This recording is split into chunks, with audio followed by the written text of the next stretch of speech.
Hey guys, welcome to episode 260 of 4 Player Animecast. It is nearing the end of November. It is 10:15 p.m. Eastern Standard Time over on the east coast of the United States and Canada. Heading into Thanksgiving week, everything's kind of quiet, but obviously we are rolling on with our coverage of the anime season, fall 2024 season, and we have some pretty good ones to cover this time around. And we also have some, I want to say, pretty big news at the end, although I want to say not surprising, but we won't spoil it for now. Anyways, I am your co host, Spire, and with me are my compatriots, Near, Hello. Dark, Hi. and Toast is unfortunately AWOL today. Not sure where he is, but we'll try to chuck him in as he comes through. But let's go through our 2 weeks very briefly. Dark, how have your 2 weeks been? Working. A lot of Yeah. work. And outside of The that, life. I don't know, just kind of keeping up with stuff like Arcane. Keeping up with some of the anime from this season. Mhm. Playing a decent amount of World of Warcraft, and then logging into Fortnite every now and then, and finding out that the shoes aren't in the game still, even though they gave them to us. But They're out. Nice. They're out now. You gotta Yeah, I think they're you out gotta get now. those It was like Nikes, yeah. it was like a full it was like a full week of them being quote unquote out, and then they're like, "Hey guys, we disabled these for now."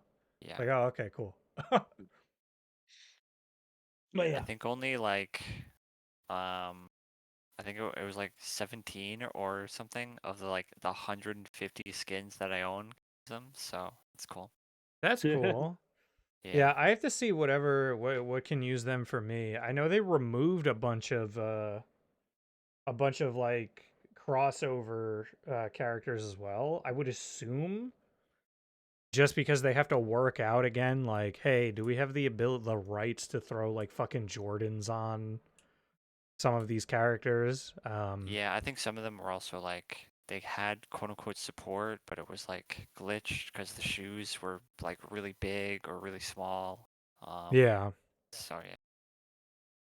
yeah, because there was also stuff where it's like Frieza having them or like Cell having them, but it also like cuts off part of their like it just looks very weird with how it's like cutting off their legs.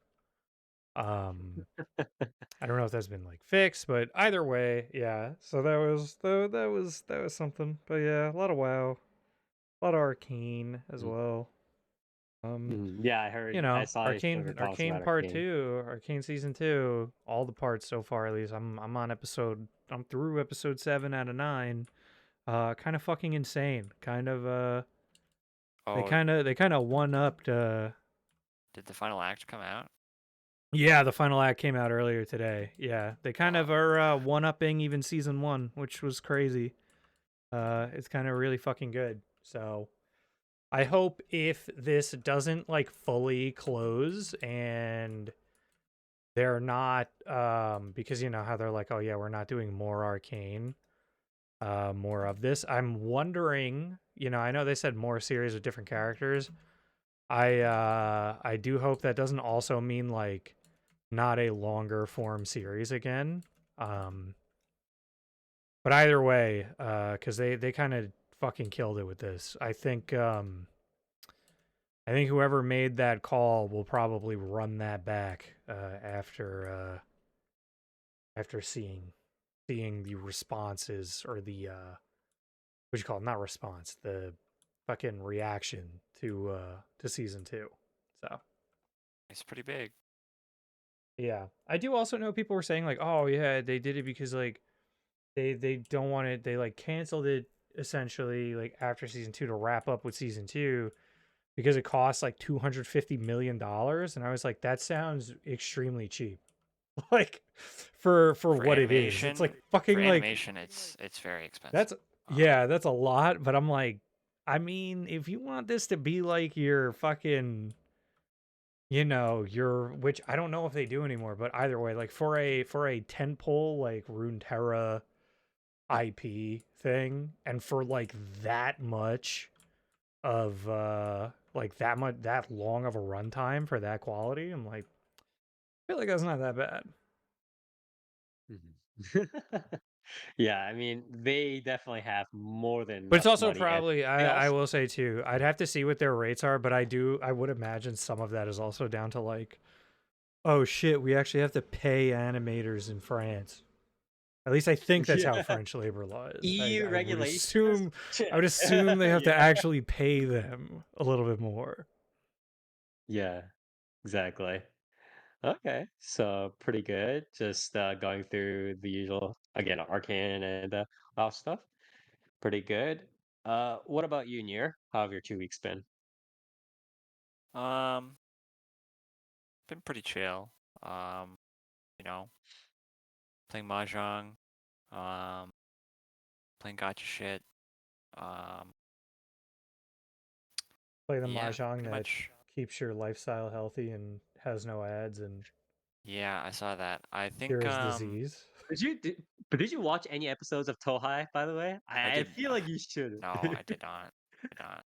I mean, It's not good, but I feel like you should have it's anyways. probably just boring, right? Like it's probably It's just boring because it's like it's just like you know how Saki kind of and Akagi to a lesser extent kind of made it much more exciting to casual audiences by obviously they talked about the mahjong in Saki obviously in much broken ways, but they added stuff like visual flair and stupid mahjong ball, Dragon Ball Z kind of stuff that also attracted the more casual audience, right? Or people that might not be as interested in mahjong. Tohai doesn't really have any of that. You know what I mean? It's just them talking about hands. So, and yeah. Like I feel like so that it's drags it down a probably lot. just gonna be like, oh, I reached off of an absolute fucking dog shit weight, but because Yeah. I'm such an epic fucking I memorized all the things. Yeah, calculating. exactly. Yeah, I'm just Exactly. so calculating and fucking 10 billion IQ that this absolutely horrible weight that nobody should ever go for just works perfectly in my favor. It's like, yeah, Yeah, okay, man. exactly. Sure. Whatever, dude. Oh my god. But yeah. Um, anything else? Um, I mean, there's been a lot of stuff happening, obviously, but Mhm. for me, it's yeah, mostly been chill. I did watch the first 2 acts of Arcane. I haven't Okay. I haven't gotten any of the last act, but yeah, that shit's crazy. That it show's kind of crazy good. Yeah, the the ending of episode 6 is kind of just like, damn, what the fuck? They're Riot So is doing a turn into just becoming a movie studio at this point, I think. yeah, That's what they're aiming for. yeah, I was For very two much kind of XK. just like, because it was like episode 5, I was like, damn, like Jace kind of rocks right now. What the fuck? And then episode 6 happens, and I'm like, Jace, what the fuck? I hate you. Yeah. It's a crazy ride. Yeah, it's really, really good. Mm, But yeah, that's mostly been it from me. Just, pretty okay. much just chilling. Pretty Yeah. good, Are pretty you good. playing League yet? Fuck no, dude. Listen, man. I've been seeing that start up again with people where they're like, I saw play like I think the League. only league thing, cause like obviously like a bunch of arcane shit has been popping up on my feed, but the only like league thing that's sort of creeped into my feed was like a team fight tactics skin like announcement. And I was like, I Whoa. don't care. I don't give a fuck. Yeah, they pretty much Um, made skins for like every, well, not every variant, but the like yeah. new drastic look changes, appearance changes. So I was like, damn, I'm not booting this shit up again. Yeah, fuck no, bro. Yeah. I think that at most I would maybe reinstall Legends of Runeterra, but I don't even know how that Yeah. game's doing right now. So Or League Auto Chess or whatever. yeah, Oh, Yeah. TFT, Team Fight yeah. Tactics. Yeah. But yeah. Anyways, thank you very much, Nier. And we have a another person pop in the middle of this. Toast, how are you doing? How have your 2 weeks been? Toast is dead. Damn, he Dead, didn't bro. even. Hello? Is it on? Yeah. Hello. Sure is. What's up? What's happening? 2 weeks. Your How's 2 your 2 hello. weeks weeks. been? Uh, I Yes. forgot. Damn, that good. Nice. Okay. All right. Well, There was do you want me to skip you? there was a new Hololive gen. That happened in 2 weeks, right? Yeah. Yes. Yeah. Yes. Flow Glow. Yeah. It's the second gen of Hololive device. Device. Yeah. Yeah, they are just. I mean, the like generations and name don't really matter. They're just a new like set of YouTubers. Is but yeah. So the new And Hololive people came out, and anything else? they're pretty cool, Mhm. I guess. Chihaya likes cars. Yes, apparently she had an RX-8. Oh yeah, I But heard about that. Yeah. she's part of the cool Rotary Club. Also, more Calliope announced her uh, second second live. Yeah, Yeah. yeah. That's, Yeah. what and by the what is antisocial social club? Are you talking Apparently, about like? Is that her name? The name of her album or no, something? no. It's a high end fashion thing. Apparently, I have no idea. No fucking It's idea. antisocial probably social some club bullshit that looks like Oh, fucking. it's like is it like one of those Japanese like clothing lines or whatever? Like, is or what is it? antisocial social club is a Los Angeles-based streetwear brand founded by Andrew Yeah. Buenaflor. Okay, Goes so it's by just the like a pseudonym random. Neek Lurk. As of May 2022, the brand is wholly owned by Mikey Brands. Okay, so Okay. I guess it's a famous clothing brand. Sure, that's cool. Yeah, streetwear. Another name for like shit that you could get at like Old Navy or Gap, but we priced that bitch up.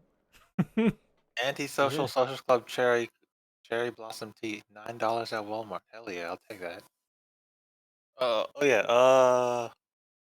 Did you guys get your auto tickets? That can't get on sale I did. recently. I Where did. where is she playing? The closest one for us is Chicago, at least. But Palladium. yeah. But yeah, I mean, she's just kind of traveling all around, and obviously most of her NA stuff is going to be in the United States. But there's, I think a lot of tickets came went, or when it came in went. So it's been a little bit of chaos on Ticketmaster, but it got done. I Wait, got I no, got there tickets. was there was no in New York. That's the thing. I remember that. It's in the Prudential Center in Newark, New Jersey. That's right, the New Jersey show. Yeah, yeah. Wow. That's I mean, I'm pretty sure it's like right off the train, but it's still like, who the fuck wants to go to Jersey to see a concert, dude? Oh, Like, I'm sorry. The Yeah, Palladium is a Phantom Sita. That's in February. You gonna go to that one, Dark? nah, I ain't going to Si- any of these. Honestly, like I was Phantom Sita considering them is last time for New York, but it was like, do I really want to do that? Do I really want to know it was like also raining that day. who's showing up to that shit? Do I want to show up early? Like, no, I do not. Yeah, you guys know who Phantom Sita is, right? No. No. what? That's No. Otto's entourage. Remember? She had the contest where she picked 5 singers. That's them. They Oh, debuted okay. in Wow. Oh October. no, I know what you're talking about. That one. Okay, yeah. They Actually, debuted in that October, and they're already having their hmm. first world tour. That's Is she cool. like actually producing them, or is That's it just what like a that's what it sponsored kind of thing? says. Because she Oh, had okay, that okay. contest that she produces them, so I'm like, that's cool. Okay. I thought it was gonna be just like she sponsors them obviously because she has her like brand and like company, but I didn't know she would actually like be full on helping to like produce and stuff. Obviously, she'll have people who will help, but yeah, okay, that's interesting. But you Okay, near anything there's the else? Toronto show. No, dude. I don't know. Okay. I guess I think that's it. that's that then. Um, as for me, I've been kind of running through the usual. Again, sudden fall weather came, winter weather came, so I had to pretty much spend the last couple of days, Did you cleaning out the winterize your snow. house? What do you mean by that? Oh, it's Did like you clo- winterproofing it. Yeah. Like, did you Oh, close all your windows? Did you yeah, remove the yeah, of course. hoses, I all that? usually have my windows closed Cap unless cap it's your like, cap your cap your hoses and whatnot, or yeah, whatever it's yeah, called. yeah, yeah, yeah, you yeah. actually need to do that? It depends what kind of hose you have, Yeah. but It's an outdoor hose. You remove the hose and you put the funny cap on your outdoor spouts, or what's it called? yeah. Yeah. And you have to also make sure especially if you have like fragile like wood and like instruments stuff like that in your house, you have to make sure to maintain the humidity too, because that goes down a lot during wintertime. But yeah, just Oh doing yeah, this don't maintenance forget stuff. to what is it? To line your windows and winterize them so you don't lose precious. You don't lose heat, and your heating bill goes up. Yeah. Yeah, Overall, I it's think been 50 pretty. degrees at the end of November in New York has I'd like to have a word with that. The idea of it What being about cold. what about the boom cyclone that affected the entire world with those strong winds that one day, or whatever? Well, that's probably a one-off. But other than that, again, it's been pretty much smooth sailing. I watched a little bit, uh, obviously the stuff that I covered, as well as some of the other series out. I have looked back in my backlog. Really need to watch that pretty soon. But other than that, it's been pretty quiet.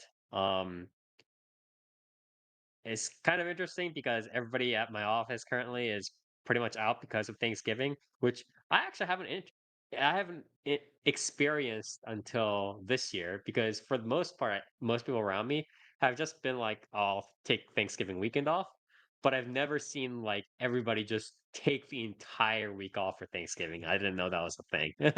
I thought it was just Why don't we have any Thanksgiving songs? Why is it always Mariah Carey? Mariah Carey Christmas stuff. Mariah Yeah, Carey's I, Christmas. I Yeah, I thought I mean, thought listen, I was people would be saying that coming in for Christmas. I think What is a artists I Christmas think song? big artists should put out Or fucking Halloween Thanksgiving song? albums the way people put out Christmas albums. Spooky, scary skeletons. A Yeah, I want redux. to hear like Monster Mash coming from like I don't Yeah, know, yeah, yeah. like Adele. anyone. Yeah. Yeah. Just-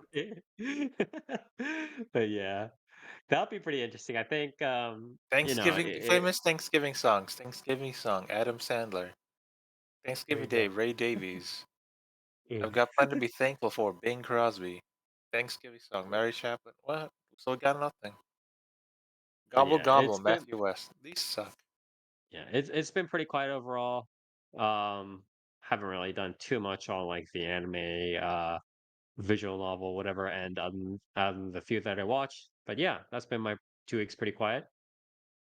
And I guess with that, we'll move on to our first series real quick. And we start off with Toast. What do you have for us? I was I was did you know both Daima and Gundam Requiem for Vengeance are on Netflix for easy access? Wow. I knew that Gundam was on. I didn't know Dragon Ball Daima was Yeah, that on was there. pretty. Also, I was looking for what is it? Murder Mystery Science Theater 3000. What's it called? Yeah, yeah, Murder Mystery Uh, of the Dead or Miss whatever yeah, and that weird I thing. could not find any episodes for that, so I was like, Yeah, whatever. yeah, None of you took yeah. Gundam. You guys are fools. Yeah, Okay, so you're Toast is I covering Dragon Ball Daima. no, Yes. no, Are you covering Gundam? yeah. Okay, okay. They So revealed the fusion bug in Daima like a couple of weeks ago, and I'm waiting for that. okay. So you know, So that's a new not Gogeta or Vegito fusion, but so I'm like, all right, let's do Gundam. Okay, so how much do you guys know about the most important timeline in Gundam? You mean the only timeline in Gundam? Pretty much.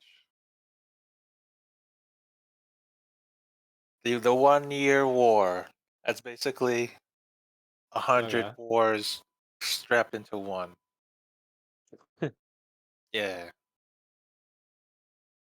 Okay. And so Daima. Yeah. What? i- Huh? Oh, sorry, not Daima. Excuse me. Requiem for Vengeance. I keep getting the two mixed up because Yeah. yeah. Requiem for Vengeance. Excuse me. So, Requiem for Vengeance takes place during the infamous 1 year war of Gundam, which started basically in January all the way to January 0079 all the way to January 0080. Which is funny because isn't 79 the year that Gundam came out? Ha ha ha. Wow. Yeah, so let's ignore all of stuff that happened during that war. And let's go straight into, I believe it was November? I think it's November? Yeah. Okay. So it takes place in Romania during November of the 1 year war. And lo and behold, what's the most popular side to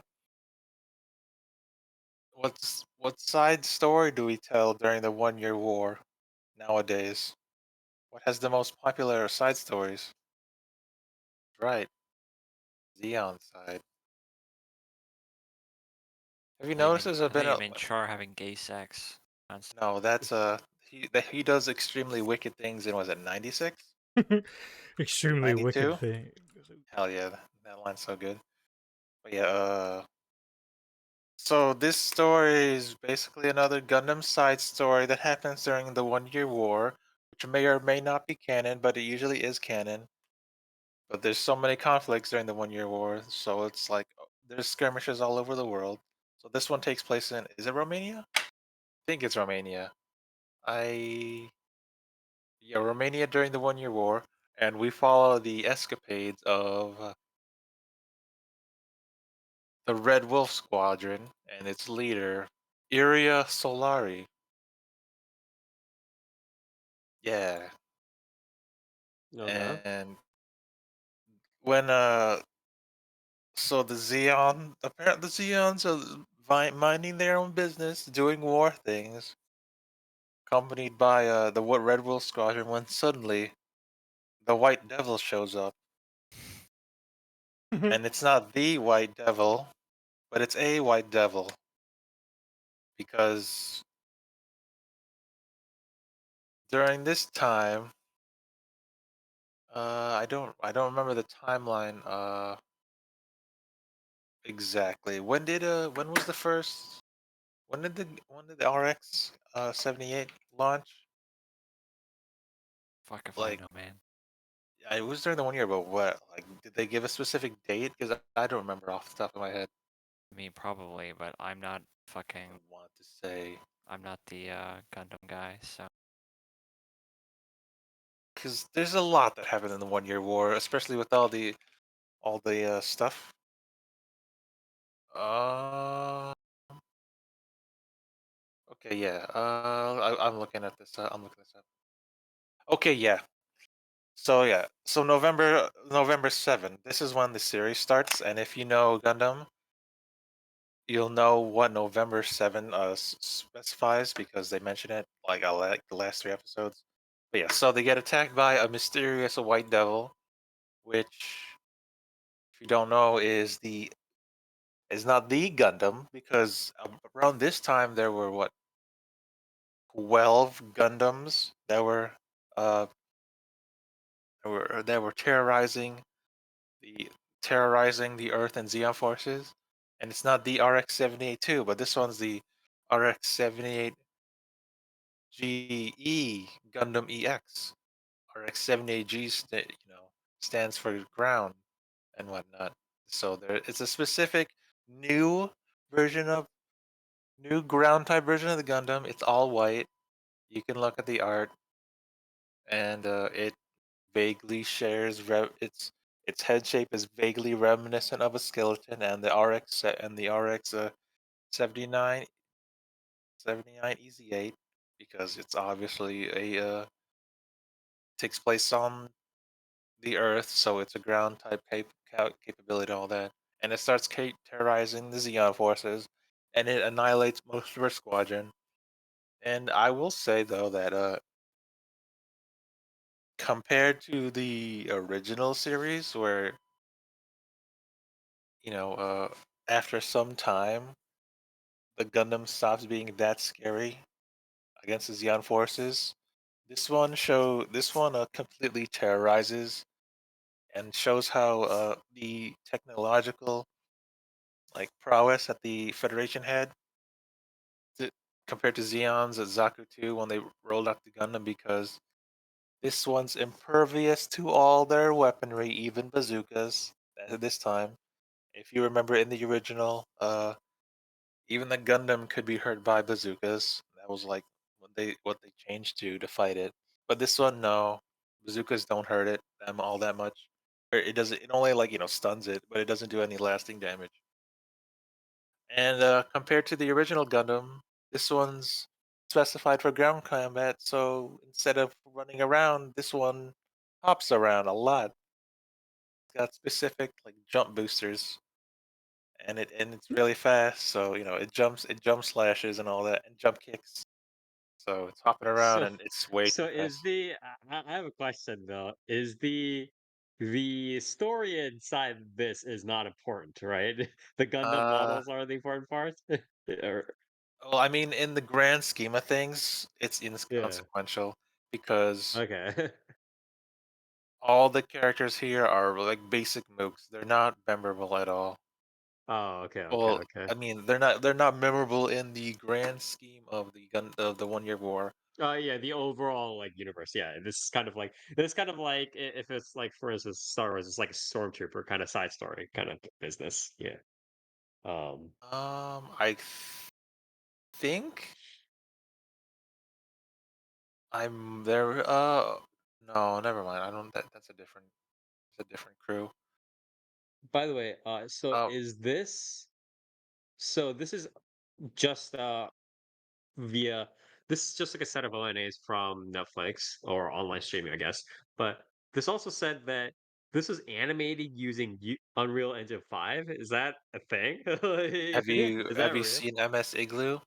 If if you guys I know I've I've googled it just now. But MS Igloo, I would say this is like a step up from yeah, I MS mean, Igloo. It kind of looks like in the way. It gives me that mhm, feel. It doesn't give me. People would say, "Oh, this is like 8th MS Team." No, I'd say it's more like MS Igloo. But yeah. uh-huh. But like the Um, human models aside, are the Human models. Yeah, if you're gonna say human models aside, yeah, the are Gundam the models Gundam are models? really, Yeah. really good looking, Okay. very Okay. detailed and all that, and which is the most important part. I like the modern take on the Zaku's, the Zaku Mhm. tank, Yeah. the. I will say I prefer the Zaku, or the Xeon side of their Yeah, machinery. because it's like It looks like it. it's like people are a lot of people online are kind of complaining about it's like the human models and like the texture animation stuff like that.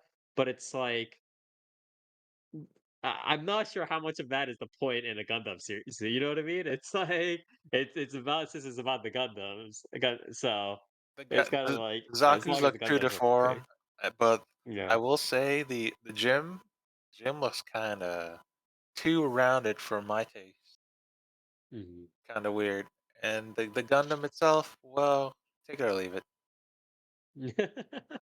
It it Okay. looked weird. It looked weird to me in the beginning, but I understood why. It's supposed to look skeletal and Mm, scary, mm. and it makes sense. It's not one of my favorite designs, though. I will say, on a technological standpoint, I do like how they they took um, design elements from Gundam Origin and added to this one. If you remember, because the Gundam Origin added a shoulder cannon to the original RX-78 too, which the original did not have. And I always thought that was like, of course, the Gundam lacked a mid-range weapon that it should have had, because all it came with was a beam rifle and sabers, sometimes bazookas. Yeah, so but this one, the Gundam EX, it comes with a medium range Gatling gun, which it uses to great effect. And I always thought, yeah, that's what it should have. It never uses Vulcans though. I don't. Does it have Vulcans? I don't think so. So sure. So is this So a the so basics, is I haven't gotten into it, but the basic story is um halfway. There's only 6 episodes of this, so three like the so 3 episodes is their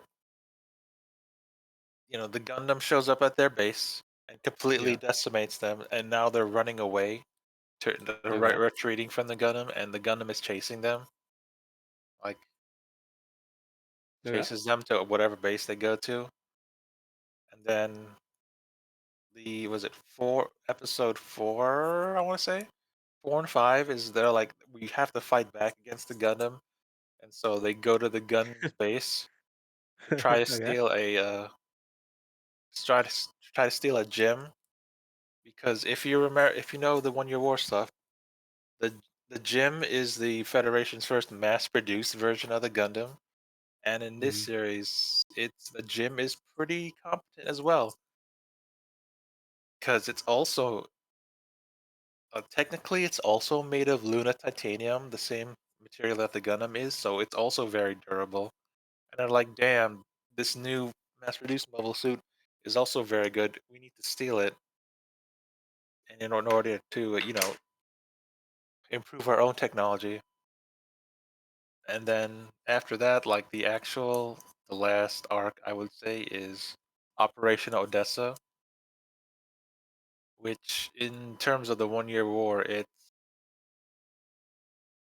when the Federation starts its first counterattack, like first actual, like they're turning the tides of the war thanks to the Gundam and the gems, and Mm. then Zeon retreats to space. So now the last arc of the series is them still retreating from the Gundam, and going and out doing Operation Odessa is when the Zeons retreat to space, and they're retreating from the Gundam into space, and that's when the series Mm. ends. I Oh, will say though, despite the yeah. Gundam being this super terrorizing unit, it barely gets scratched throughout the entire series, and the Red Wolf Squadron gets wrecked every time because of the superior like durability and how powerful its weapons are. They did a good job of showing how powerful the beam weapons are, because whenever the Gundam fires the beam rifle, it leaves a long like trail of destruction in its wake. It scorches the earth, and it punches through. I think it punched through a mountain. And I was like, damn. And then the beam saber cuts through all their armor like butter. Mm. So yeah, I will say Have though, I don't like how the conclusion of the battle, like what happens to the Gundam at the end of the series. I didn't like it at mm. all. It was lame, but that's what this I series think is. it's the story is probably not. The It story seems like a is very yeah. It's pretty so lame. how do you I guess again I don't want to dump too much on the story because I feel like it just gets into repetitive territory because I feel like this is not a the story itself is not a very it's kind of like a throwaway in a sense, right? Um, I'm yeah, trying to remember what the story is, other than like yeah, well, I know. we're running away from I the think that's proof Gundam. It's enough. November 7, Operation Odessa, like Yeah. final stages of the attack on Earth, and then but like the I only story other than that is I guess how they're trying to humanize Xeon once more. Uh, I'm because curious about can I ask you a quick question about the just because it appeared in my head when you talked about story as well. I heard the Japanese dub was okay, but then the English dub was a little very iffy in this one. yeah, I Did you hear both respect. of them?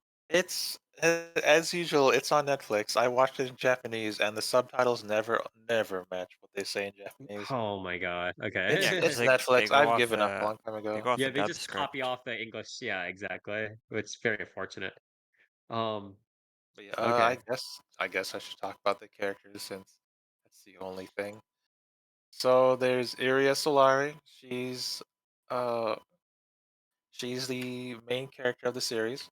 She's the leader of the Red Wolf Squadron, and she used to be a violinist. And lo and behold, what do you think our Xeon and protagonist is? Like, why do you think she's such a skilled pilot? Because she might be a new type. Get it? Wow. You always have to have a new type Surprise. pilot. But yeah, she Mhm. pilots a cool Zaku 2F. Uh, and her thing is, she's a violinist who got drafted for the war, and all she wants to do is, all she wants to do is return home to her son, and survive. And basically, the whole thing is about them surviving the Gundam and trying to get into space. Mhm.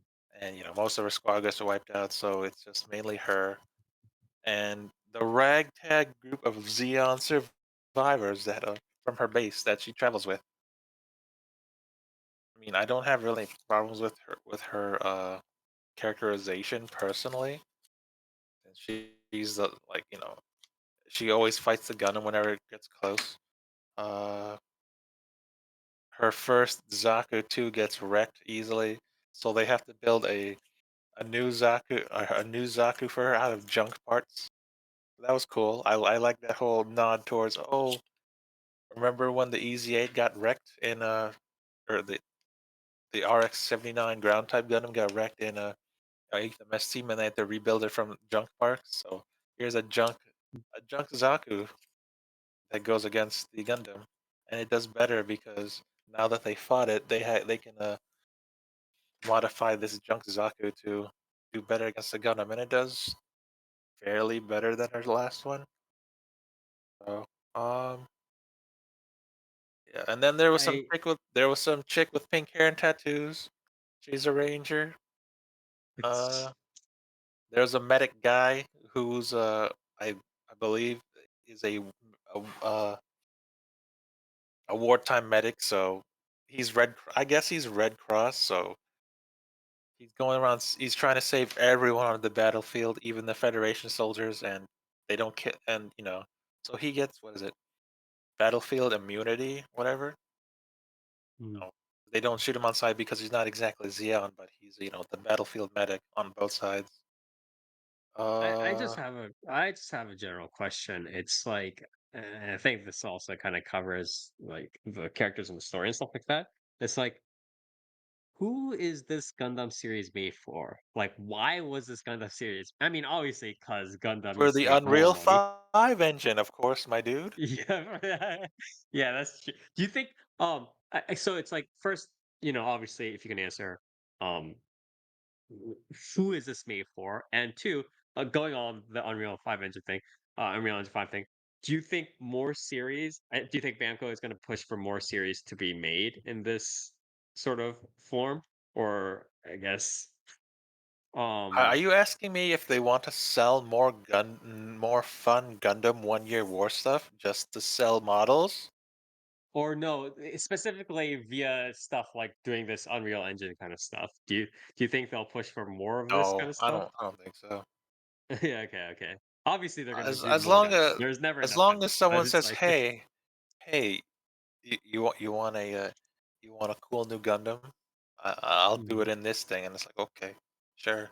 yeah, I'll make claymation Gundam, and they'll be like, yeah, yeah, yeah, sure, try it. You know that we've been introduced to 6 more Gundam prototypes recently in the past couple of years. With what is it, the Red God. Giant team with 6 more Gundam ground types? Because remember, there weren't just mass-produced Gundams. If you know the Gundam ground types were made from the what is it? the spare parts of Gundams that did not meet their specific specifications, so you can make an infinite number of offshoot Gundams, ground Gundams.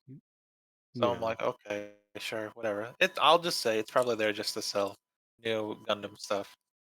And I'm Yeah, like, it's you know it's a what? little bit it's a little bit unfortunate because very it's a little bit obnoxious in a way because it's obviously not for anybody except for the people who are just like interested enough for to see check out the models to buy them later. But in terms of an anime, it seems very, very, very iffy I mean, overall. the Gundam itself is okay. The Gundam Yeah. EX, it's okay as a model. I don't like the gym; it's too random for me. But you know, Hmm. the Zaku's are cool. They have a bunch of Yeah. cool Zaku's in there, and then even the goof that shows up, that's a cool looking goof. Um, A shame I because I think the almost concept of like a Gundam being, like the monster movie monster is cool. yeah, it is, and that I Mm. mean, yeah, and it shows it's nice. It's basically impervious to everything the it was basically impervious to everything they had, even at the end before it got for the end, and I was like, that's why I said even the way it got taken out at the end was lame. I'm not gonna spoil Mm. it. It's lame. Yeah. But yeah, it's Yeah. this series is you can tell this series was a.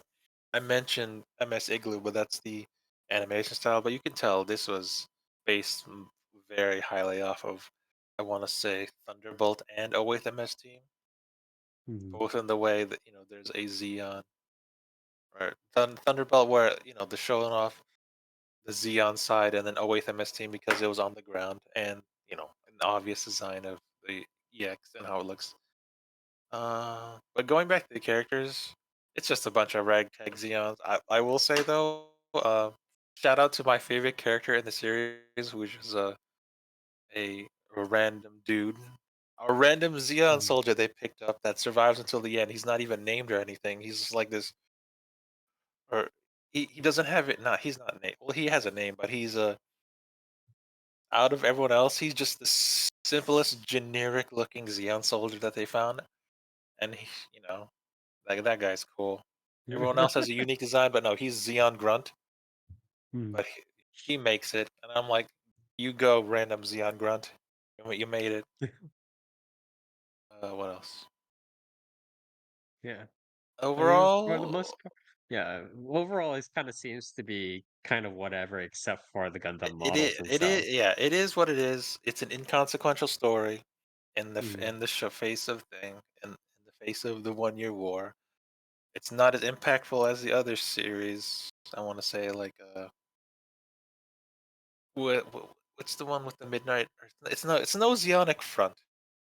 That's what I'm saying. No Zeonic Front, no Blue Destiny. That whole the whole series of games that have a bunch of, I want to say, like even the like the PS2 and the other games that had a focus on the ground or the grunt units during the 1 Year War. These were definitely better than this. They Mm. had more compelling stories. I Yeah. I even want to say Code Fairy, even though how super whimsical and anime that is. Do you guys know about Code Fairy? No, I've It heard of it, but I don't know what it is the actually. one where it follows the all girl group of noisy fairy, and then I'm like, oh, here we go, the all girl group noisy fairy that fights against Okay. the evil Federation. I like their suit. I like the suits better on that because yeah. Mm. It was also had a tie-in to GBO two, and that's the only reason I bought the game to get the GB get the GBO two suits from there. Mhm. Yeah, I'll say noise. I'll say Code Fairy is better. Okay. Overall, I'm going to give it. I'll give it a solid 7 out of 10. It's not the worst thing I've seen. The story's ass. Like I don't like the ending of the story though. Oh my god. Okay. The ending's Uh, pretty ass, and that's why I say it's inconsequential. yeah. Because I guess. I um, guess just closing up. What Mal rating would you give it? that is my Mal rating, my 7. I, I'm 7. Okay. I'm going to give it no points, no bonus points, because I fought the suit in a GBO2, and the suit, well, the suit's annoying because of its got multiple stunning weapons at the 400 cost range, which is the same cost as the original Gundam. It's much better Mhm. than that, and it's hard to stun because it has a special ability where it can keep jumping and boosting, and it's harder to stun when it's in the air. Mhm. I will say that it's not that hard to beat. So Okay. no bonus points because it's a pretty fair suit to fight at that cost. Right. Right. Right. But Okay. for 6 episodes, it's fine. It's a fine watch. Mhm. No reason not to watch it if you're a Gundam fan, even though I think the story's ass. But it's definitely not one of their stronger Xeon focused storylines during the 1 Year War. Right. Right. Right. Right. Okay. Okay. Pretty good. A little bit of, obviously for you, you might have enjoyed a couple of models, but it's a little bit unfortunate that it didn't come out as a complete package, I or would really any sort of one more package. thing. One more thing. I looked it up. Hmm. They lied to me. They What? mentioned they mentioned the Midnighters, the series, which is, and I was like, is that the Midnight Fenrir Corps? And I looked at the Midnight Fenrir Corps from a Zeonic Front. I looked up, and it's not. Just some. It's like, God damn it! How dare you name you guys? Name yourself close to the Midnight Fenrir Corps. Those guys are cool. Okay. They fought a Mudrock, which was an actual Gundam. Yeah. Anyways, thank you very much, Toast. Again, unfortunate that this didn't turn out as well as one might have hoped, but I think the setup didn't really allow for much to happen Oh, for it. But there's a lot. Not just there's was it 08th MS team was in Asia. hmm, Uh, Zeonic Front was in North America. This one's in Romania. You've got every country in the world left on Earth to uh, to make another 1 Year War storyline in, except Australia, I think. Australia was the one that got nuked, right? Right near nuked Think. by the when they dropped the colony. Yeah. Yeah. Australia is what gets the colony dropped on. So what's next? I would like the wild story out there. I would like a series based in Antarctica. Why not? Or maybe uh, Russia. yeah. Anyways, I do want to move on, but thank you very much, Toast, for helping to cover this interesting Gundam spinoff. It is Gundam Requiem for Vengeance, produced by Bandai Namco Filmworks and Safe House. I believe Bandai Namco Filmworks is currently the current name of former Sunrise Studios, right before they were acquired properly by Bandai Namco. And this is actually done completely in CG, using, help animated via Unreal Engine 5. It kind of is what it is. Obviously, again, the models are there, but everything else is a little bit shaky. So, watch at your own risk. But yeah. Anyways, thank you very much, Toast. And next on the line here, we have Dark. What do you have for us? Right. So I had Maou 2099, Demon Lord Yes. 2099. This is Um, another one of the 50 JC staff yeah, this is series, another right? one of the This 300 season. JC staff series. And yeah, so So it's contender for anime of the season, right? um, so yeah, this is a story about like a demon lord who Hmm. wakes up after an 80-year slumber. 80 year? Was it And 800? I think it's 80. I'm pretty sure, unless the subs I had were wrong. I'm almost positive it did say 80. Like it really was not that long. But anyway, so that is As his the second coming, man. 5 years and 500 years, 5 centuries in the making. What? Whatever. Hmm? I Yeah, don't. so it's a little confusing with like a lot of the time shit that they decide to play with, just because it's like, like I said, yeah, like a lot of shit winds up like happening. But Mhm.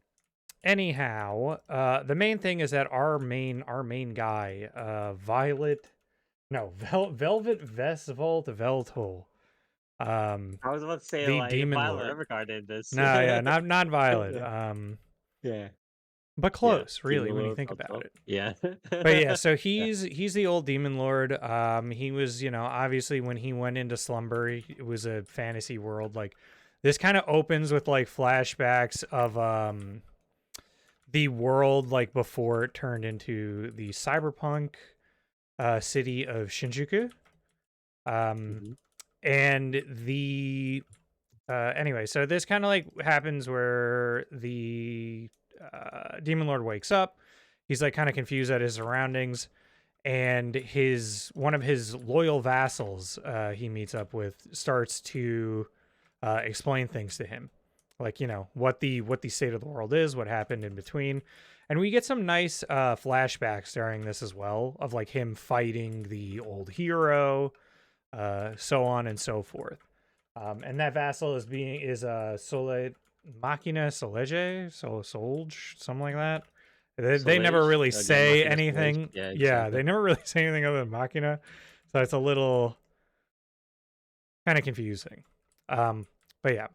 Anyway, the real main thing that had happened, though, aside from obviously him dying, was that now they're in this cyberpunk world because their old world and another dimension wound up fusing. And that killed 90% of the population of like both combined. Hell Right. yeah. Yeah. And so I think I thought that was a pretty cool concept, just because like what had happened was, in their old world, the demon lord was like leading his troops against humans because they were all like, what do you call it? Immortal. But I mean, like, like effectively immortal, like biologically. That becomes pretty Mhm. clear. And in the old world, like with the hero and whatnot, like after that, after their fight, and before it, there were a lot of immortal hunts that the humans were conducting, where they would just hunt down and kill anyone who is both suspected of being an immortal and like obviously confirmed, like basically like witch hunt type shit. Um, because obviously there was the classic thing of like, oh, you guys serve this goddess, and our goddess wants us to like, get rid of all the immortals, and she'll bless us if we do it, so on and so forth. Mhm. But yeah, so I thought that concept was pretty neat, just having like, like on top of that, a big cataclysm happened that merged them with like a different world, like a tech world. And they wound up actually continuing the immortal hunts during that. Like they had a new immortal hunts, until they sort of like made a peace treaty type thing. Okay. I thought that was also a pretty cool concept, that it's like, oh, the worlds merge. And then the new world was even like, oh shit, there are like these immortal people. Yeah, no, fuck them. But yeah, it's also established like they're not like evil by nature or anything like that. It is obviously just like a state of their being. And also that not So, like people can become immortal through different means, and it's just kind of like a catch-all term, whether you are like a vampire or just like a person who possesses a great amount of magic, whether that be like light magic, dark magic, so on and so forth. Um, mm, and yeah, like even people gaining that as like a boon in the past. So yeah, it does kind of get into that sort of like um, just the unfairness of just casting out like immortals as just evil, things like that. And that kind of leaves us with uh the demon lord being sort of like the man lost to time type deal, and mm, trying to figure out sort of how he factors into that, into the new world space. I'm And curious as as I was just gonna to say, as far as like civilization yeah. details go, it does the whole cyberpunk thing of everyone has the funny brain chips with computers. He can't use it. Oh, okay, yeah, okay. Yeah. I, So I I'm curious. So can I ask a question? Sorry, can I? I'm still not entirely certain as to what the structure of the overall series slash story is. Is it so? From what you're describing, is it like statecraft, or is it like Overlord kind of business, or is it just him just taking on a journey? What is it? I don't really understand what the format of the story of the anime season is. So the general story is he's like, obviously he wakes up, he's a man lost of time. He does not have much powers anymore, Okay. because he does not have followers. Like the more people who, sort So is of it like a Demon Lord either Academy kind of business, or like yeah, what's happening? no, it's like it's basically like, the more people who either hate him or love him, like it doesn't matter which, the Uh-huh. more power he is given, essentially. The more his magic can Okay. overrule. The main thing that has happened so far in the first 6 episodes was his old vassal Marcus, who was like a blood magic guy, betrayed him and created like the brain chip things, and specifically made it so that if he ever came back, he could not use one.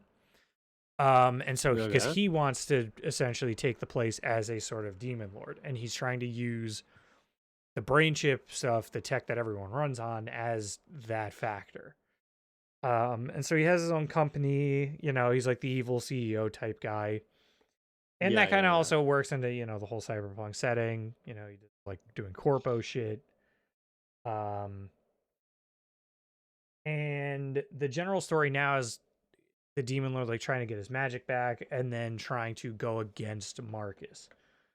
Um, So is he doing that? I Is won't this spoil it. There is is that? another reason to go after Marcus and his company as well. Not really going to get Mhm. into. I'm not going to spoil why, effectively. So it's like a general kind of drama, mystery, action kind of thing. He's like kind of alone, and he's in this world, but he's kind of traveling through it to in order to kind of take down the company or take down the CE, take Take down back, his yeah, well, the yeah, board primarily that take previous back, CEO, yeah, right? yeah, Yeah, primarily like take back what he is lost.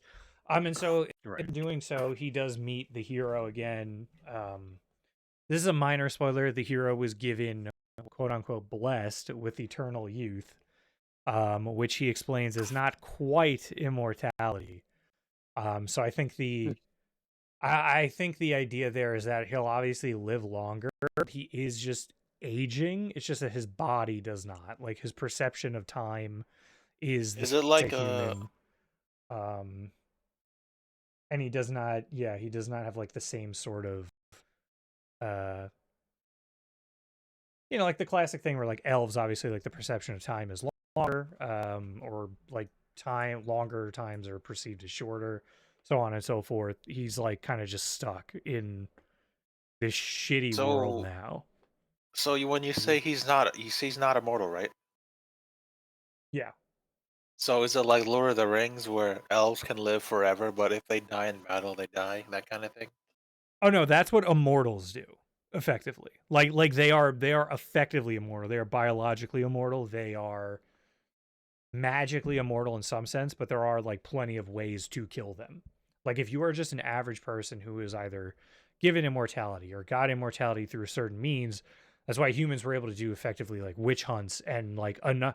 Like if you're not as strong as an immortal, because immortals could also be, have their magic weakened, or just be weak but just be immortal. Humans could just kill them. Like they could just find a way, whether it be through like decapitation or just like incinerating their body enough to where they can't come back.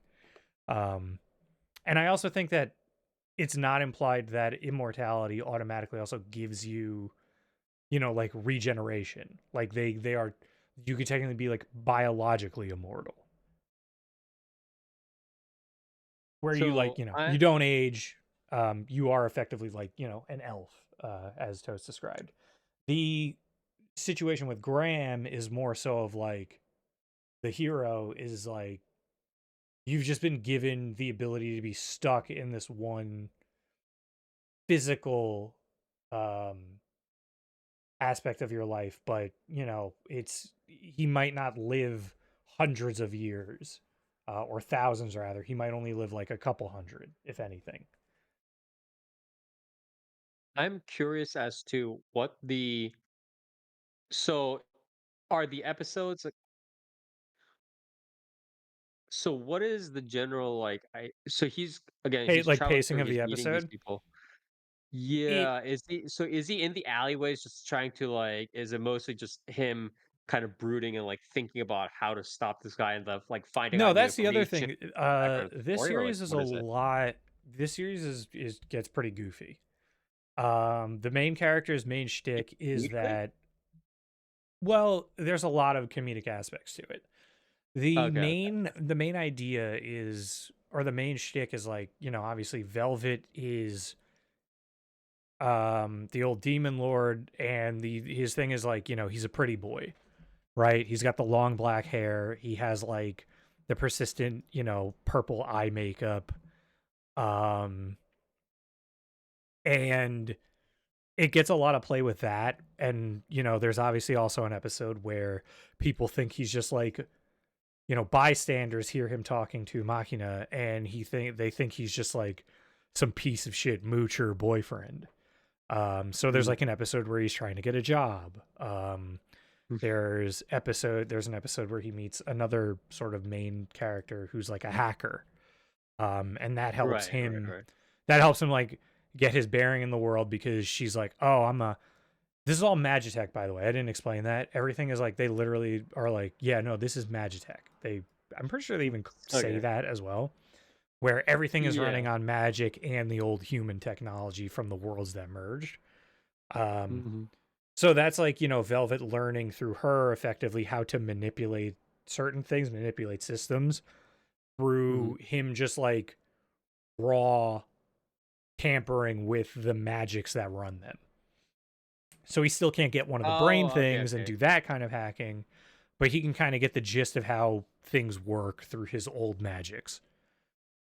It's kind of like it's kind of like some, it's almost like some machine spirit level kind of thing, or not even machine Yeah. spirit. It's like Necron kind of stuff. It's like you're kind of he's infused with the power to like affect this technology, or like be able to kind of like be able to engineer the technology, but he doesn't really know the specifics, right? Yeah, It's it like seems like yeah. well, so he can learn the specifics of the technology by like, using Mhm. another old magic of like, oh, I hadn't had this great sage thing that lets me understand how things work. But Right. like the more advanced it gets, the harder it is for him to directly manipulate it. I think Right, in the right, right. way they show it is more so of like, imagine a character in a normal world that had the power to manipulate electricity in like any way, shape, or form, right? Mhm. Technically, you could argue like, oh, they could like hack something by tampering with it, but like you wouldn't expect a character to like easily be able to, I don't know, like do a file transfer, or like hack Right, in right, that right, way, exactly. right? But they Yeah. might be able, they'll be able to like crack open like an ATM or something, or like force it to Right, spit right, out right. money. Mhm. That seems to be like sort of the general thing that he is playing with.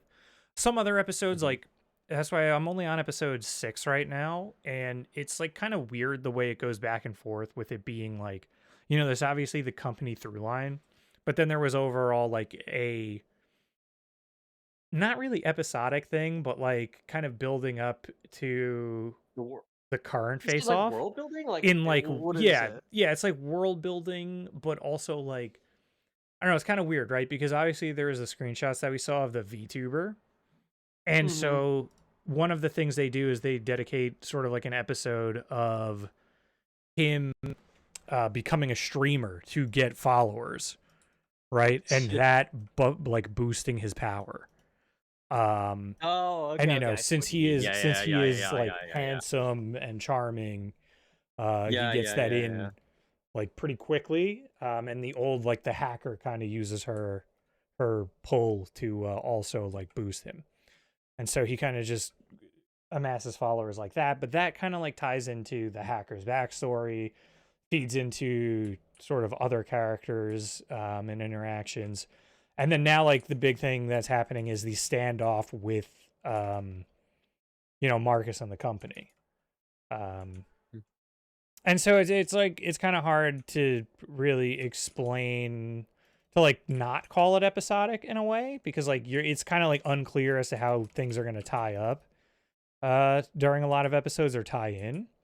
But they do wind up tying in. So that's kind of where it's at. There is some action. There's not like a ton. I think the main focus is more so of like world building and, like I said, the sort of like man lost to time shtick. Yeah, And him I amassing like new followers and whatnot. Yeah, the reason why I'm like asking questions like this is because the tone of the series seems very peculiar to me. Where the aesthetics, the setup of the premise. You got to go kill a CEO that's like betrayed you, and it's all like cyberpunk. And cyberpunk is inherently, I think we can all agree, a relatively dark genre, right? Um, because it's supposed to be dystopian, based upon dystopian, futuristic technologies. And then we have this, as you said, throw line and this undercurrent story going on. But then you also said that most of the episodes is kind of just this general, more top level world building, and then these like comedic aspects kind of coming in, right? Like the VTuber streaming and so on. So Yeah. it's So like some of the episodes, like at certain aspects, like they do get like with some of the flashbacks too. They kind of show that like even the old world was like pretty shit for them, especially for immortals, like being hunted down, being like burned at the fucking stake, and like and showing how he even amassed like a following in the first place through that, because he gave them obviously hope, so on and so forth. It gets pretty dark with like the hero's backstory and his current state of affairs. But obviously, like I said, they do try and do like a lot of comedic things with Velvet, and like being the stoic, like pretty boy, strong guy, who doesn't get the tech because he's also old. He's an old man. But yeah. So there's a lot of that. There's a lot of kind of like trying to connect, I guess, the cyberpunk world with the old world in that way too. But yeah, there's not as not much of like like the old world kind of throwbacks, right, compared to the current cyberpunk world, like setup. no. There is not. That is true. It's a lot of like maybe the intro of an episode might have a flashback to be like, oh, here's like what this character was doing in the old world. So on and so forth. I think a little bit what I'd like to see, and has not been shown in the series yet, is, like I said, the two worlds merging, and there really hasn't been a person from not the old world, from the like non-fantasy world that has played like any significant of a role or really shown up good, like so to speak. Like it effectively could just be a fantasy world that turned into a cyberpunk world, rather than just being like a world that merged. I feel like that was kind of just a way to like create a cataclysm to begin with, like an excuse more than anything, which is kind of unfortunate in that case. But I mean, there still could be a person who shows up, obviously after episode 6 and 7, so on and so forth, with whatever arc is about to happen after, because I can't imagine the current one with the current company lasting much longer than these episodes, because it does seem like it's kind of gone to a head with the recent one. So that Dark, you Do you mentioned think them. kind of where there's that's going to be like a proper after story if this company kind of gets shut down, or I don't really know, because like I said, I'm not really sure what they're gonna do, because like obviously the main goal of the Demon Lord is to sort of gain back his power and influence in the same way he used to have. So Right. they could do that. They could go in a direction where like there's either like another conflict, another company, or they could just go with him heading up like a cyberpunk like company and trying to establish dominance like in that way too, and rebuild the old guard. But Right. it's kind of unclear as to me as to where that's gonna go right now. But overall, I think it's not too terrible. But Yeah. Dark, did you mention the most important character in the series? Yeah, I forget what is that VTuber's name again. Bro, it's Toa. Yeah. So she actually shows up on the monitors quite a bit, and like She's literally the most important character in the series. yeah, so she's the one I'm that not joking. influences really. She's the one who obviously influences him to get like a streamer, like to be like, oh, do a streamer, you'll get followers, people will adore you. Oh, nice. But his Pretty thing good. is also that like he also feeds trolls. Mhm.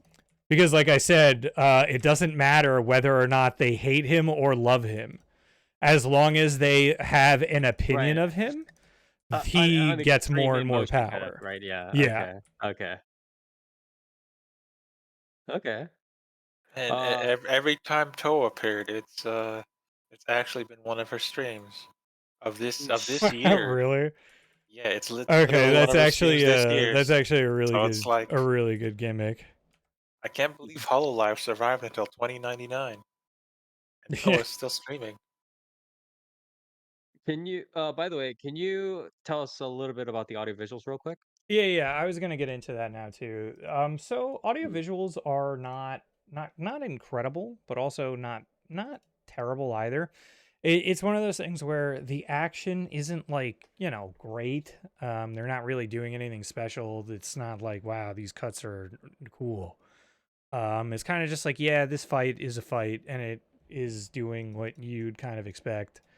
Um, it's just like displays of his power, things like that, like things, him moving so fast you don't see him and shit like that happening at certain times too. So it's like really trying to Mhm.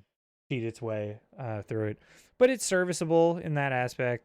I think the real obviously like the mean potatoes is like both the man lost it to time and sort of like the power fantasy and him gaining that power back as Yeah. the real thing you're looking for here anyway. um Right. Some of the powers are flashy. The designs are cool, especially in like their immortal forms.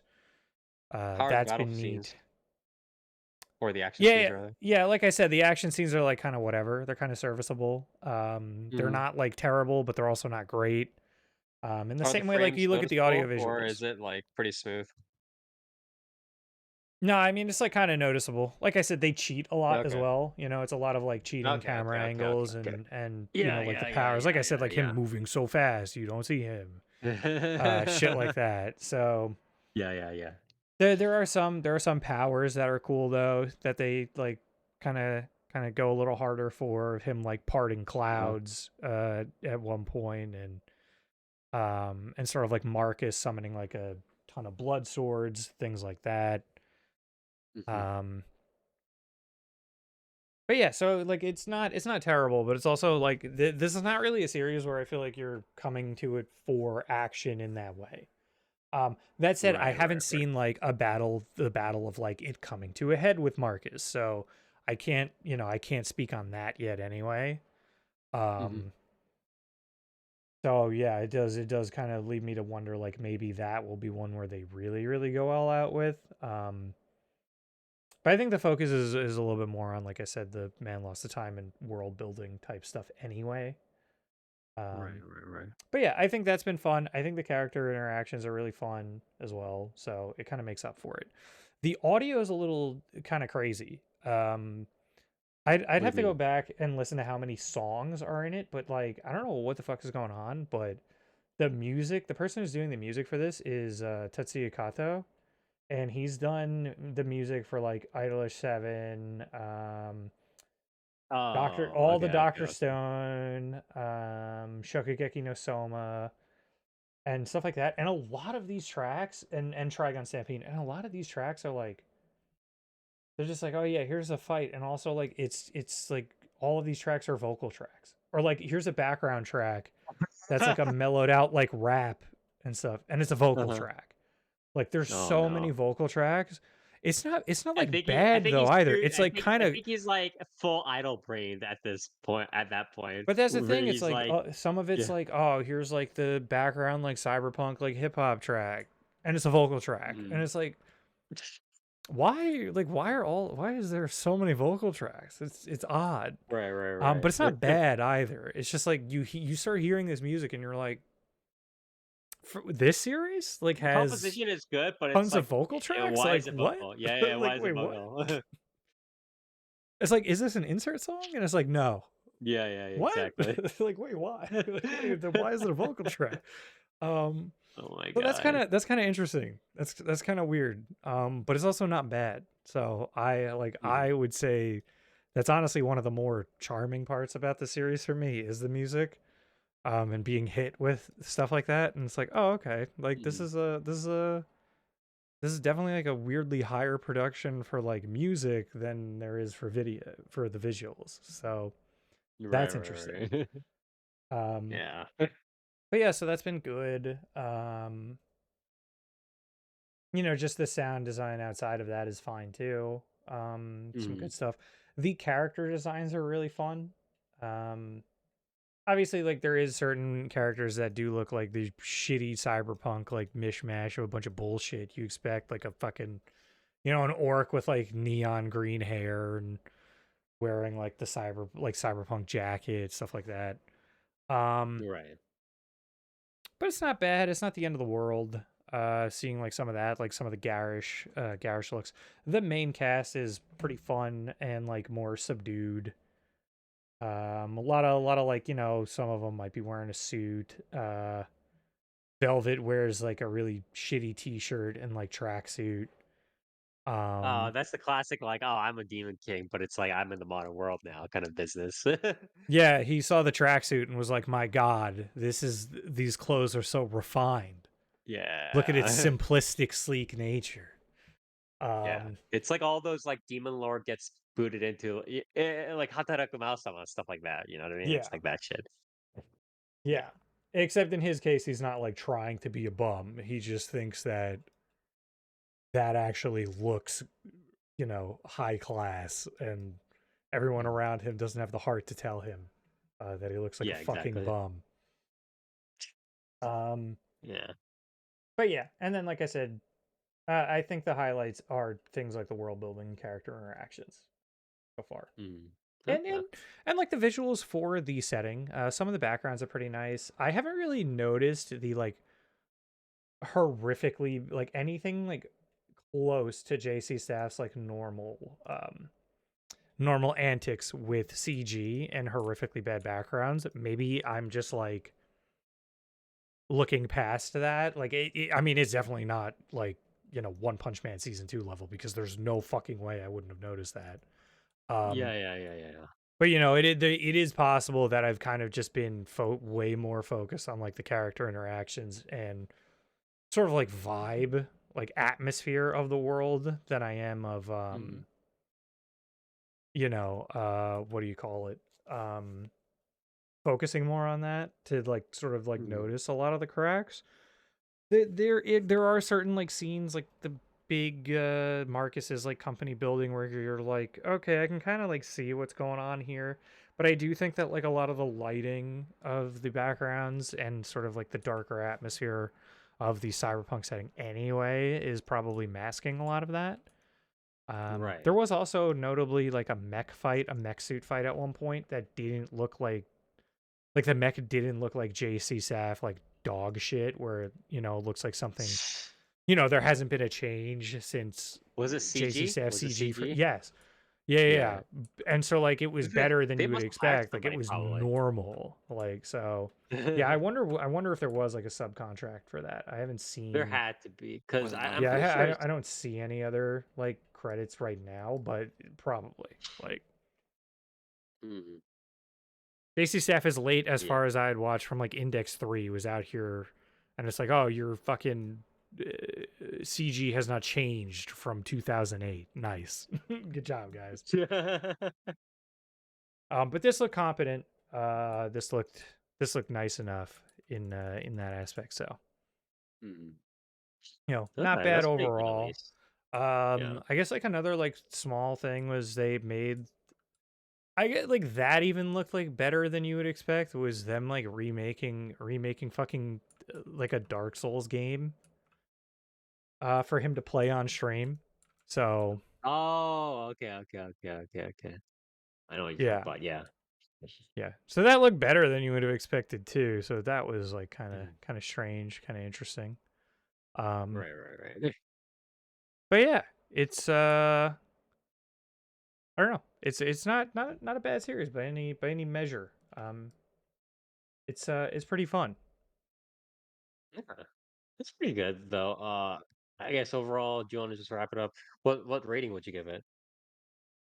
I think Malls is actually pretty accurate. I would say something between a 7 and a 7.5. You know, this Okay. isn't something that I would be like jumping to tell people to like watch. Watch it, yeah. But Yeah, it's like oh man, you surprisingly gotta okay. watch it. Yeah. Yeah, but it's like it's a fun watch. It's enjoyable. Mhm. If you've either like run out of shit or you're just like looking for things to watch like for a season, Yep. I'm like, okay, Yep. this is good. This is fine to watch. This is something that you Yeah. can at least like engage with, pay attention to the characters, um, and have fun with. As Mhm. just a series overall, you know, it's Mhm. not it's not at least at the point where you're looking at like an isekai series and you're like, yeah, I guess it's like fucking watchable. It's more than Yeah. that. So It's like I don't exactly want to jump off a bridge right now, but so I guess I'll check this out. Kind of yeah, this it is. doesn't like feel like other series. So you're gonna if you watch it, you're in for something that you probably haven't seen for a little bit at least. With these Mhm. types of things, and atmospherically, it'll probably be distinct enough for you. Right. Will say the only other comment I would give was that obviously some of the cyberpunk aspects are kind of like not really. I don't know. It's like it is cyberpunk, but at the same time, it's like kind of pretty watered down in a lot of ways. A Um, lot of it's kind of smoothed over by, well, it's two things, right? Where it's like, well, there is world building. Like world building is a significant aspect of it, but I feel like it's probably a lot of it's watered down by kind of waving visually, it off it's a little of the magic. softer. Of Yeah, like, yeah, yeah, and a lot of it's waved off with like the magic part of it. I'm guessing. yeah. There's also a Yeah. lot of green. There's a lot of highlight. There's a lot of like. There's a lot of green, and I You prefer. how would you know it's technological unless it's the Matrix everywhere I you look? know, I So know. I don't like the because it's like a FF7. Like they zoom out and like this city's like part of it is like fucking glowing green, and I'm like, yeah. And some of the backgrounds, like some of the scenes, it's like tinted. Everything's tinted green. I was like, I'd really like a more subdued but neutral like look for that for something cyberpunk, in my opinion. Mhm. Um, but that's just me. Or Right, right, blues. right. I don't know. I don't like green. I don't like green for that. Just kind of feels Okay, more like so Matrixy, which is not yeah, cyberpunk. that's what I was, yeah, which is just like I feel like they That's just like wanted to do future cyberpunk, shit. Yeah, but it's like it cyberpunk is was not just like very, future shit, right? Like, it was very vibes based cyberpunk is what I'll put it charitably. Yeah, we're yeah. both being charitable. It's a vibes based cyberpunk, which is not really cyberpunk. It's just like, oh, there's like brain It's the chips future, and like instead of the sometimes brain worms. someone There's will the brain have like chips. weird Yeah, hair or something, but none yeah. of the main characters though. It's like Jinx, but like 500 years into the future. It's like it's Yeah, like, it's like, but right, I guess. yeah. Yeah. Okay. I I would mean, say it that would be still my seems like biggest a bit complaint. raw. I Yeah. do wish Yeah. that and like maybe the music and whatnot. Because even though I don't hate the music, I appreciate the music. Mhm. I think something like an actual more attempt to add a like cyberpunk thing would be much cooler. Okay. All right. I guess that about does it for Demon Lord 2099. I'm glad that you helped cover this because it was one of the things that interested me, but the premise seemed a little bit too out of left field, and it seemed a little bit iffier than one might get from actually watching this series. But I'm glad that you covered it. It ended up being a more fun romp than we kind of saw from the previous show, and I'm glad that it is a properly watchable series to be sure. Yeah. So, um, but yeah, this is Demon Lord 2099, Maou 2099. It's kind of like set in this futuristic, not really cyberpunk, but like futuristic technological dystopian magic tech kind of setting. Has Demon Lord kind of dropped in it. He's in this modern time and he's kind of going through it, trying to um, properly regain his powers and defeat the people who are opposing him. This is one of the 5 billion series being made by JC staff this time around, but thankfully they got some proper subcontractors, and I'm hearing proper 3D CG related contractors on the payroll. So they're doing a pretty decent job of it on the audio visuals. So if Was you want to, yeah, was Hatarukama-sama also JC staff? hey, that's a I good feel like question that was actually. A1. It won, yeah. I was about No, to say. Hataraka Maou-sama was definitely not JC staff, so you're probably right about it being A1. I'm It was I'm White gonna put Fox. one for Oh, okay, White White Fox. Fox. All right. Oh, I'm not surprised that's White Fox. God Yeah. damn it. Uh, that was the least surprising thing, but we all got it wrong. Yeah. But To yeah, be This fair, that was before their like complete descent into isekai, fucking like isekai yeah, slop isekai, shit. everything. Yeah, exactly. That's true. When they were the good ones. Yeah. Yeah.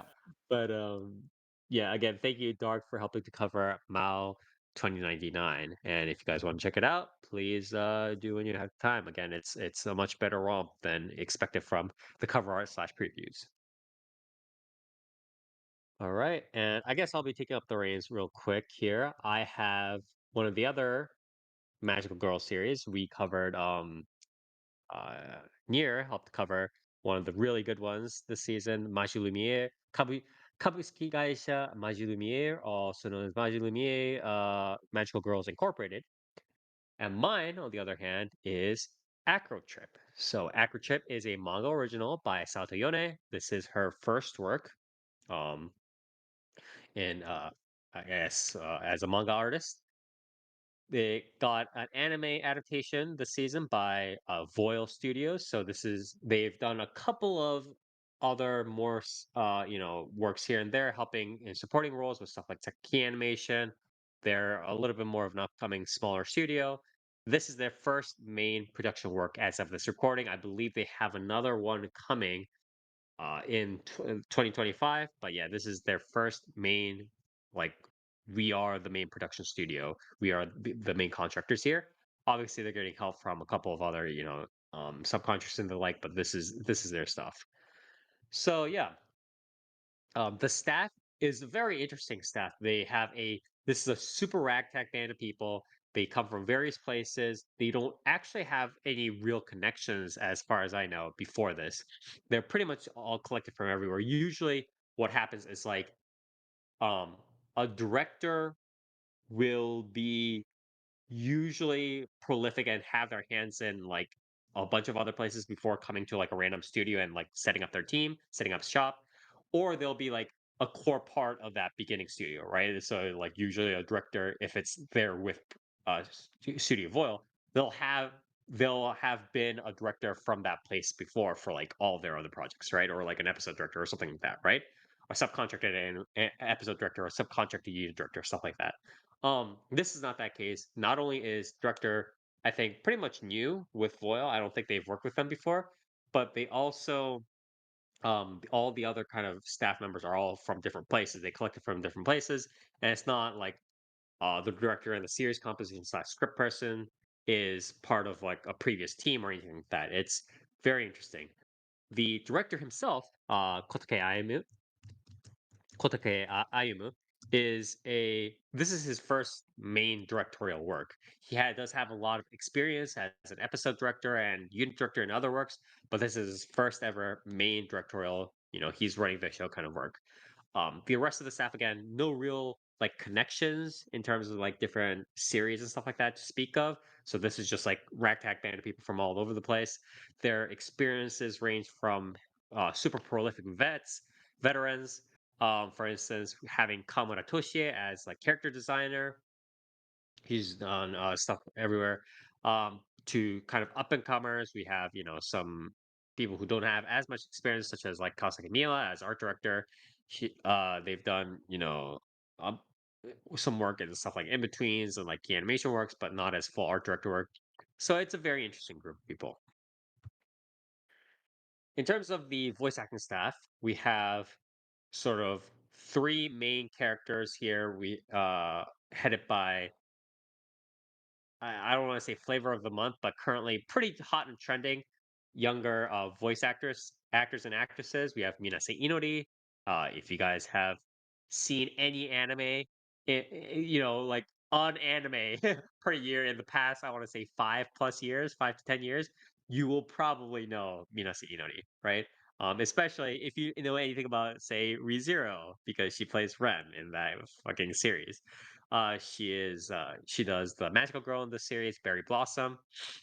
She actually does a little bit of like a stronger head voice and like a sort of like older kind of like voice that she usually has in her regular voice, because she has a very like wind, full kind of breathy, like like lighter voice as a regular voice.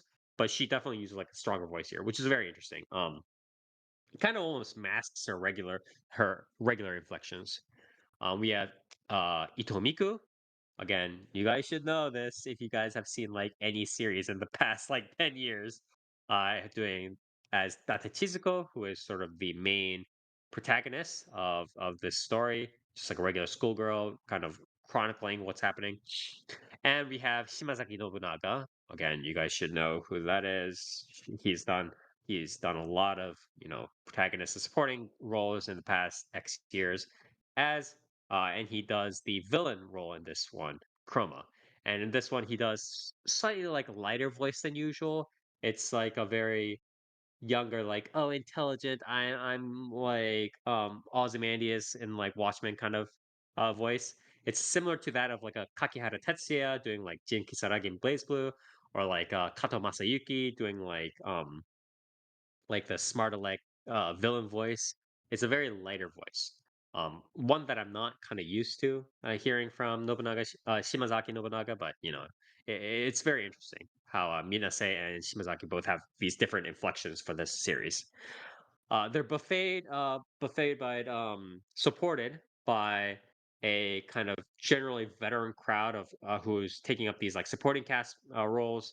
Some are up and coming. For instance, Hanai Miharu, who has done some roles in stuff like Adam Cinderella Girls, but sure, her general experience isn't as long as some of these other veterans, and some other very prolific voices also in this cast. Again, the two most notable, I would say, probably would be Morikubo Shotaro as well as Koyasu Takehito. But yeah, it's like the supporting cast is composed of a very kind of generally a veteran crowd here. We also have what is it, the sort of not Cube role, but it's like the mascot, kind of small chibi animal mascot that helps like the magical girl out, and they also speak. That mascot role is taken up by the voiced by Kaoni Shikengo, who actually does Gunha, Sugita Gunha in Index, the guy who's like super like energetic and go get him, and he's just like likes to like randomly punch things and stuff like that. So he's voiced by that, so that's a very interesting pairing. Going over the opening and ending. Opening is Fregum by sung by Minase Inori. Overall, the visual opening, it's a nice kind of simplistic storyboarding. It kind of focuses on the comedic flow of a standard variant of introducing the cast and sort of base foreshadowing, right? So obviously foreshadowing of the story, introducing the cast members, but they focus on doing it in very comedic ways, just like having people pop up all over the screen, doing like non secateurs, like like things are like sad, dark foreshadowing is happening in the middle of it. Somebody bursts in and it's like, "Oh, look, do you want some food?" or stuff like that. So like very like a lot of comedic cuts even in the opening itself. Um, Obviously the opening itself doesn't look super expensive. Again, it's not some UFO table Demon Slayer battle scene kind of animation level, but it gets the job done pretty decently. The song itself is a very standard, slower pace. I want to say J-pop anime song compared to a lot of openings. Relative, quite low BPM relative to what is standard now. I would say is probably at least 130, 130 BPM plus for a lot of openings. The composition itself does fit Minase Inori's kind of lighter, higher vocals quite well, and does elevate the, I want to say, the quality of the opening a bit, even if the rest of it is relatively average in comparison. But it does fit it very well, so it's quite nice. Um, the ending itself is called "Reversible Baby" by Kanoe Rana. So Kanoe Rana is a recently, really kind of popping young female vocalist. She has previously sung opening endings for Torikawa, Helk, Inspector, Yorokura. A lot of these like series that have been pretty popular recently. She does an excellent vocal. You can hear, the full throat, just like chest voice, vibrato, just boom, just banging on. The visual ending, there's not much to see with a storyboard and visuals. The song itself is a pretty nice, relatively upbeat kind of Anna song. It's actually higher paced and almost more opening like than the opening itself. Quite heavy on the brass, but again, the female vocals of Kana Irana do carry the song and it's quite good. So you should at least check, I think, the ending out. It's quite decent. On the overall audio visuals of the series, the BGM is nondescript, the OST is whatever. I would say the in terms of the visuals, the keyframes for the visuals are okay, and the overall character designs are set up okay. But there's an obvious kind of level of lack of in between frames, a lot of lack of quality in terms of like the battle scenes and just like kind of repeated animations, uh a little bit tight on budget in terms of stuff like shading, power tones, stuff like that, color design. um it ends up being somewhat reminiscent of almost earlier 2000s anime or even like ONAs in terms of that sort of quality, which is a little bit unfortunate. I would say there is a very, very, very specific part of this anime where I believe 99.99 of the in-between frames in the anime budget went to, and that is the one transformation scene of of the Magical Girl. So I believe it's like in episode 2 or episode 3, she goes through a transformation scene. And this transformation scene is pretty much full on Sailor Moon. It's like, yeah, it's like exactly Sailor Moon transformation scene. But that transformation scene has more quality and in between frames than like the entire rest of the season of this anime series, which is based, yes, but also a very interesting decision to be sure. So, um, you know where the priorities are for this series. But yeah, that was sort of it for the audio visuals. I would say it's a little bit dragging on the series as a whole, which is a little bit unfortunate. But it is what it is. It gets the job done, but like barely. And one shouldn't have to notice that's like barely kind of scraping along, right? It should just be solid. But I feel like there could be some better stuff. But obviously, there again are probably very much budgetary constraints on this series. Going over to the general plot. So the idea is, you have this kind of regular, ordinary schoolgirl who's an otaku called Date Chizuko. Date, being a reference to probably to the famous samurai strategist Date Masamune, which will come into relevance later. So she gets chucked into kind of a city in Niigata Prefecture who there's not much to see in that city. It's like a small kind of whatever city, but they have this like local magical girl town hero, city hero called Berry Blossom. So she fights off the villain called Chroma kind of like every day, right? But and that's like these like battles and stuff like that are televised. It's like on social media in the city, and it's like she's become like this local hero and like mascot kind of thing. But the one issue is this Chroma villain guy sucks at doing villain stuff. He gets his ass beat. He just tries to run in and tries to like essentially just headbutt the villain. He has no idea what's going on. And he just gets owned by the magical girl each and every time. And it's just like boring. So because it's getting boring, she's kind of losing popularity and potentially losing interest. And Date Chisco is like, man, this is stupid because like the magical girl, she really loves this magical girl, Berry Blossom, but it kind of sucks that she's in this fight against this super mediocre villain, super shitty villain, and she's not blowing up on social media. She's not showing her cool side enough because this villain sucks.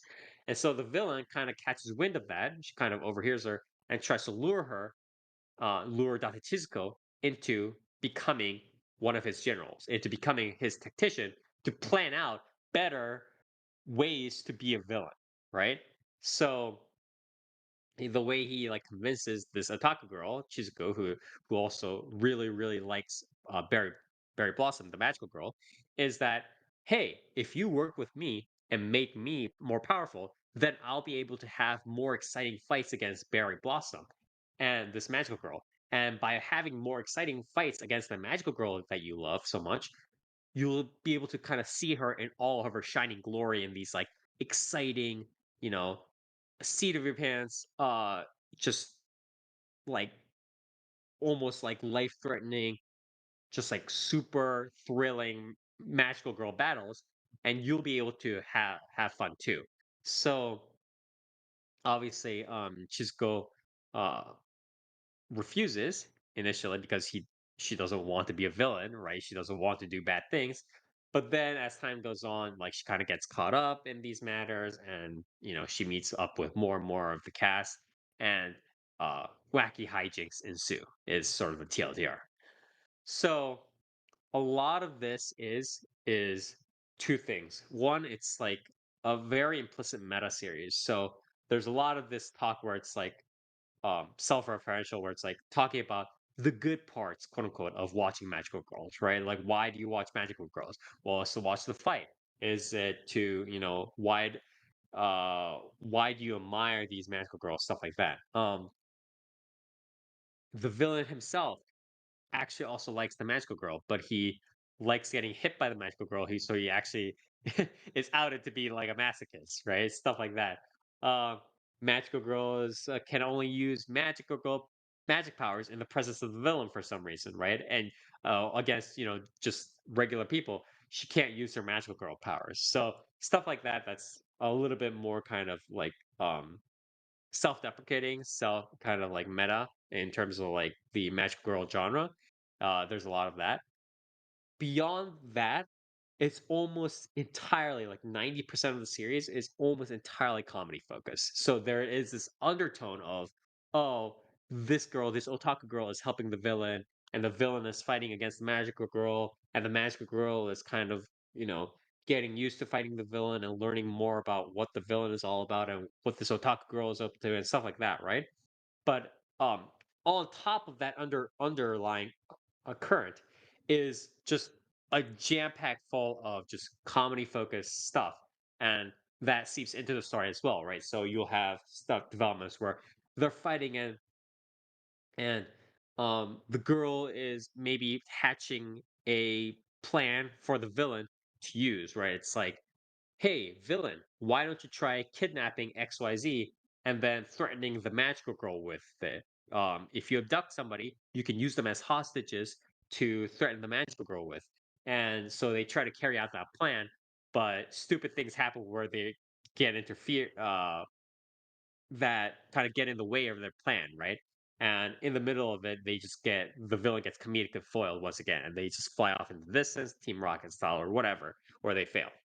So there's a lot of these like comedic foils. There's a lot of these um kind of shticks, kind of comedy pacings all the time, whether it's slapstick, whether it's manzai, whether it's non sequitur, stuff like that. Most of the comedy I would say is actually pretty decent. For instance, there's like scene where the villain is trying to teach the otaku girl how to use magic that she just got acquired for a little bit of time, and they're trying to get rid of this broom that's been jamming a door, like essentially like force push a broom, right? And the girl's like, "Okay, I don't freaking know how to use magic. What do you want me to do, even if I have these magic powers?" And the guy's like, "Well, you just use like force push that broom." And she's like, "How do you do that?" And he's like, "I don't know, just like go, ugh, like just like grunt and just like try to like push the broom with your mind." And so there's like all these like random sticks and like hijinks and back and forth and manzai duo and like secretaries and the comedy like setups and like the jokes are quite good. Um, One downside, however, of this story in specific is that while the comedic kind of structures and stuff like that are good, the overall development and pacing of the story, like the entire episode and like overall plot, right, is somewhat slow. So it'll be kind of going on this slow story and it'll be kind of trying to add in a lot of comedy bits in the middle. So the issue is you have the sense of this like very kind of slow, not very slow, but quite slow story. So even when the comedy lands, because of the pacing, you kind of feel that it's a bit mild. The series feels a bit mild at times, even though there is this constant comedy pacing going on. It's almost like it's almost like one of those old like Zebek or these older kind of series. I want to say something like um uh, ladies versus butlers or The youth something doesn't like no. understand that, Spyro. Yeah, sorry. I'm dating myself. I just named like a Yeah. 500-year-old series. Yeah. They don't even know Zebek is out now. Yeah, Yeah. dude. That's Zebek is true. fucking Dead, prehistoric yeah. gamer type shit, man. Like, Yeah, exactly. God damn, I feel so old. But it is a very it's not super slow, but it's slow enough so that you kind of feel, oh, there's like a lot of comedy stuff I'm laughing at. But for some reason, it just feels like very mild and like very slow and like mild and drifting. Um, so it's interesting. I'm not sure whether I would necessarily want it to be higher paced, but it is like a potential consideration. Overall, I think in terms of the story front, the general story front of how the character develops and how the premise is set up and stuff like that, um, it's quite a solid job. Visuals aside, obviously, the visuals do the work that they quote unquote need to do, but I do wish it would be a little bit better. And the character designs are solid enough to not be an eyesore and keep the anime going. The story itself, um, although it does have a slower pace, the balance of like screen time, right? The balance of screen time between the constant like comedy versus the undercurrent of the slow stream of like character development. For instance, like the characters becoming more friendly with each other, the magical girl becoming more aware of like what the cast is like, stuff like that, is done very well. The screen time balance is very, very good. Uh, the pacing goes on pretty steadily while the constant comedy shticks are still presented in a proper manner. The theme of it kind of being this like magical girls and like the villains and how the villains kind of eat to survive and like how the magical girls kind of survive in this modern world aims to kind of give this series a more serious tone initially, but ultimately comes out at the end as an anime that is both a pretty comfy romp because again you have like the comedy shticks all the time, and it still avoids being just like one of those. Again, we talked about something like Komi-san or something, maybe something like even like a Nagatoro-san, right? Where it's just like you have this like one shtick throughout um all of the episodes of this like this girl has this like one shtick, blah blah, and it kind of avoids that by kind of continuing to steadily push the character development along, so it doesn't feel like we're in the same will they won't they situation over and over again. So again, very very good job on the storyboarding front, I would say, and just like a general writing out of the pacing and the throughout the anime. So I definitely thumbs up for that. And as I said before, the comedy is pretty solid as well, and it's not just like some awkward sequence of people overreacting to like, "Oh my god, you're flashing your panties in the bathroom." It's like, it's actual properly built comedy. So again, uh, I the visuals and stuff like that aside, I do think the overall story and so on is very solid setup. Um, in the end, overall, I would say the series is pretty good, and it also does trot on the path slightly less traveled, again with its like proper mix of this like character development and the comedy, while also or while focusing also on the comedy, but having this like kind of interesting setup of like the girl helping out the villain, quote unquote defeat the magical girl, right? Or at least make it seem like a good fight. So I like that overall, but I think the more sort of basic nature of the visuals, and also the fact that I do like this sort of setup, but right now it is a little bit aimless, I think, in terms of where the character development eventually aims to go at the end of the 12 episode anime. Because at the end of the 12 episodes, some sort of conclusion needs to happen, right? Something needs to, like, there has to be beginning and the end. And they need to either meet up and kind of run off into the sunset, or the villain needs to go off, or the magical girl needs to do something. There needs to be a proper resolution at the end of the 12 episodes. So right now, I think it's a little bit aimless right now, which is kind of destructive for the series because again, the way the story is defined is not a complete episodic story. It's not one of those like teasing master Karakai Jules Takagi-san.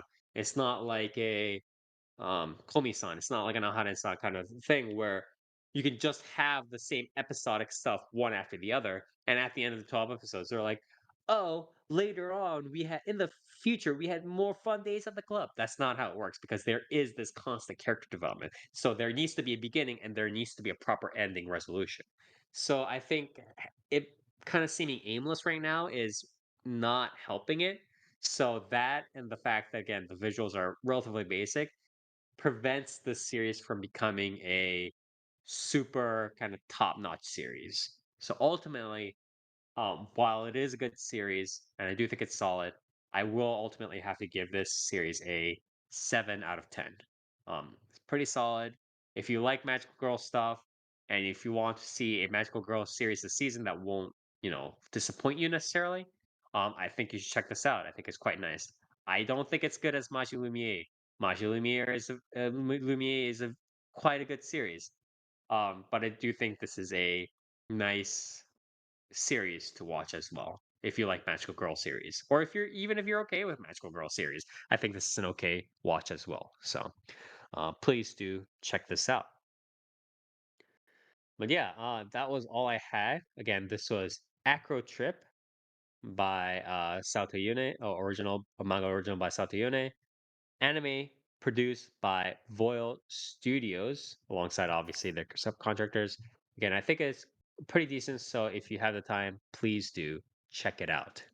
Did you mention that Voil is like a brand new studio? Yeah, Voil is relatively like small and new. Again, they have like done like supporting work, I believe, with a couple of stuff, but Yeah. it's like this is their first like main thing that they're doing, and they have another like main production studio work coming out in 2025, but that's down the road, I think, for them. But yeah, that was Acro Trip for me. And last and most definitely not least, Near. You have a certain series that's been making the rounds recently. Yeah, it's pretty niche, I think. Yeah, nobody's been talking about it Yeah, actually. not many people have really been talking about this series. Yeah. Yeah, I watched Dandadan, Yes, also sir. known Never heard of it. as Dandadan. Um, Uh-huh. Is it Space related Alpha. to Bobobo? no. Oh, Yeah. then why watch it? Yeah, this is a manga original, Yeah. done by Science Shonen Jump Saru. Plus. Yeah. Yeah, this is a Shonen Jump series. So This is a you know, digital so it must be magazine. good. Yeah. No. Um, yeah, ongoing manga right now. So you know, but yeah, Science Saru, the studio founded by pretty prolific director Masaki Yuasa. Mhm. If you haven't heard of him, you're stupid. Um, he I made mean, I he's agree. I agree. yeah, he's the guy that directed and wrote Kaiba. He was also in charge of Devilman Crybaby, Azoken, Mhm. um, Tatami Galaxy, Ping Pong, the animation, um, and Mind Games, right? Yeah. I Yeah. think he also did that as well. Um, and yeah, he's not on this, but you know, I'm But sure I believe the he's yeah, cooking something up. but I think the staff, at least one of the members, was part of the Azoken, the legendary Yes. Azoken team, right? So the director, Fuga Yamashiro, was Mm-hmm. assistant director on. Was it on Azoken? Yeah, he was assistant director alongside Yuasa on Azoken. He also directed Inuo, which was also a Science Saru production, and Mm-hmm. Inuo, which was a movie, I believe, like a full movie. Yeah. Seems to be, from what I can see, the main sort of thread that a lot of the talent has been involved in previously. Oh, okay. It seems to be one of the bigger projects that like most of the Science Saru like core staff that are on this project came from. A lot of Mm-hmm. them also worked for or worked on Super Shiro, which was like a weird short thing that Science Saru did. But um, yeah, um, yeah, Fugi Yamashiro, director. He's assistant directed quite a bit of stuff alongside Yuasa, so obviously Mm-hmm. he's got the chops, he's got the experience. Yep. A couple other noteworthy staff. I mean, there's an absolute fucking dickload of animation directors and key animators on this. A lot of talent in both Japan and Korea and China. They're pulling in quite a bit of people on this. There's obviously They a lot. got more money than There's a just lot of fucking yeah. money behind this project. Yeah. But a couple interesting names. Obviously, Ushio Kensuke is doing the music. Um, probably my favorite man in the industry right now doing music for anime. He's previously worked on Heike Monogatari, also Chainsaw Mm-hmm. Man, Mm-hmm. Tengoku Daimakyo, a lot of really good stuff. He also Yeah. did the Boogie Pop remake as well. Jesus So yeah, Christ. he's He is like yeah, he's a talented he man. is essentially the guy that like at anime conventions you can be like you can push up your glasses and like measure him. Yeah, yeah, Essentially he's that guy. Yeah. he is that guy. And another interesting name was Junichi Higashi, which is the art director. So he's the guy in charge of all the background art and stuff. Um, Mhm. he's a bit of an old head. He's worked on stuff like Zeta Gundam, Escaflowne, Cowboy Bebop. Never Um, heard of those. yeah, pretty niche series. But the one thing that caught my eye, which was kind of like, oh, he worked on that. That's cool. He also worked on Alien 9, which was an old OVA that's a bit close to my heart. So yeah, very, very talented staff on this. Um, but yeah, the basic premise is the two main characters, Ayase Momo and Ken Takakura, also known as Okarun, um, sort of have an unlikely meeting. They um, sort of challenge each other to subsequent like sort of simultaneous dares, where one dares the other to go to a supernatural hotspot to prove the existence of ghosts, and the other dares to go to a UFO hotspot to prove the existence of aliens. And on the same night, they get, uh, they both sort of have encounters Yeah. with, Proving, yeah, their respective supernatural, that they don't believe in. yeah, Right. entities that they didn't believe in previously. Right. Exactly. Some stuff happens. Okudon gets cursed by an evil spirit known as Turbo Granny, who steals his wiener. Yeah. Um, He becomes the wiener. He becomes the ballless devil. yeah, Essentially. yeah. And then from then on forth, they sort of, get caught up in hijinks, attempting to, get his wiener back. Yeah. And they become fast friends after that. There is a pretty predominant romance subplot that's Yeah. sort of the backbone between the deuteragonists relationship. It's pretty Um, standard. Yeah. yeah, it's pretty solid too. The two main characters they sort of banter quite a bit. They bicker as one would Mm. expect from a standard um, male female lead shonen series from this day and age.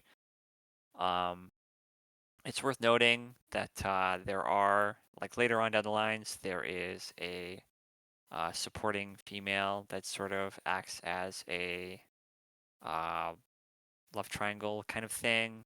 And then later on down the line, there's also another supporting male lead that adds as another sort of love triangle thing. I don't think it's, from what I've heard from the manga, it's not like super predominant.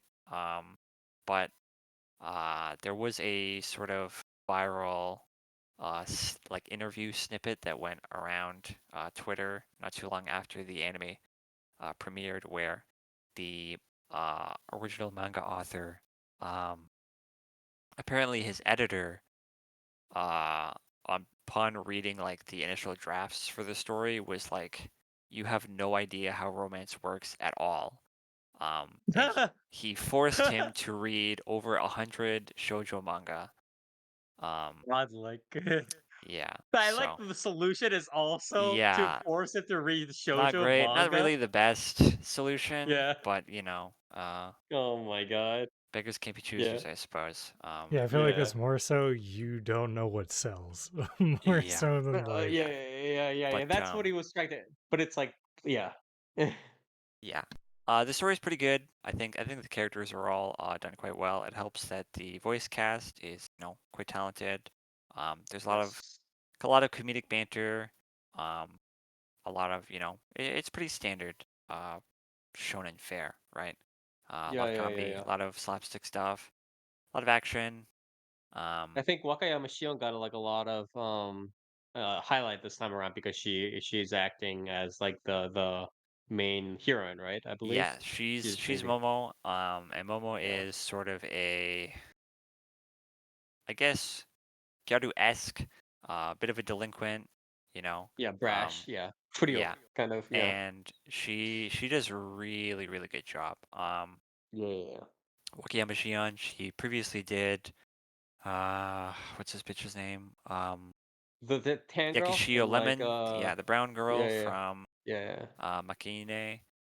Yes, yes, yes. I think her previous like big role before that was fuck. What is she? Oh yeah, she was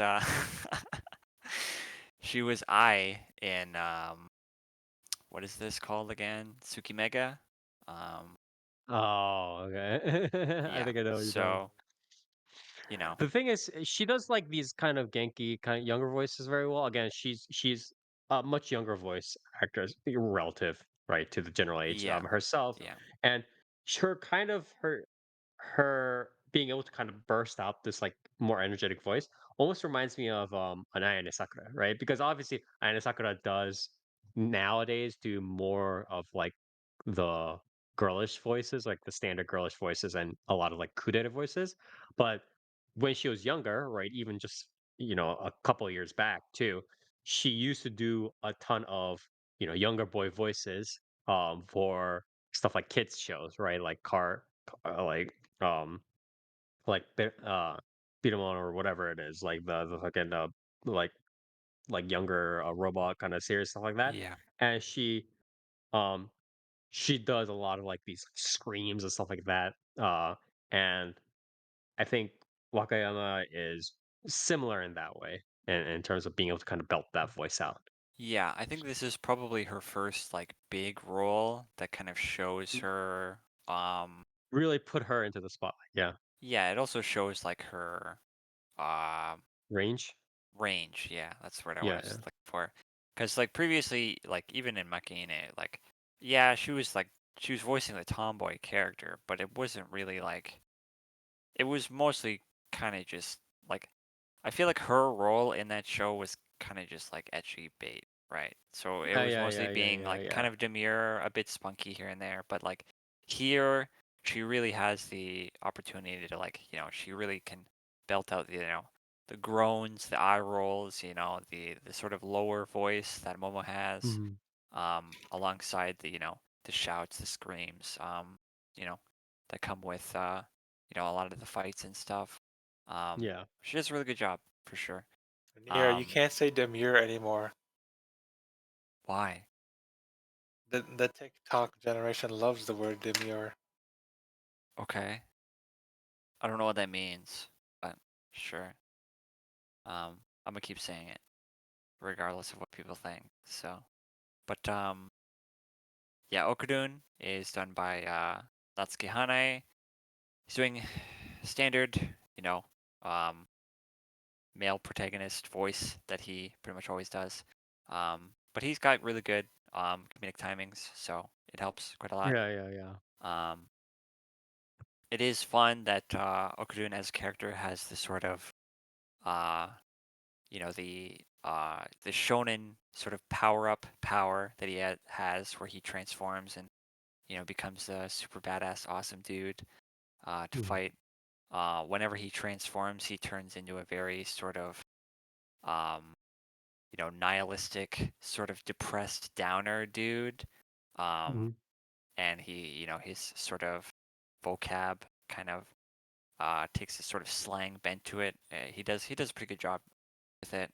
You think Um, so this is an interesting question, but I personally feel like, I mean, it might just, for me it might be like a first girl wins kind of bias, but I have this thing where I feel like the story is more centered around the girl, and the girl is sort of the protagonist, with the boy being a secondary deuteragonist. But yes. I guess in that sense, or do you think it's much more kind of balancing, kind of it's like an index kind of thing, or index kind of situation? I guess So I think early it's only a on, subtle difference, but yeah.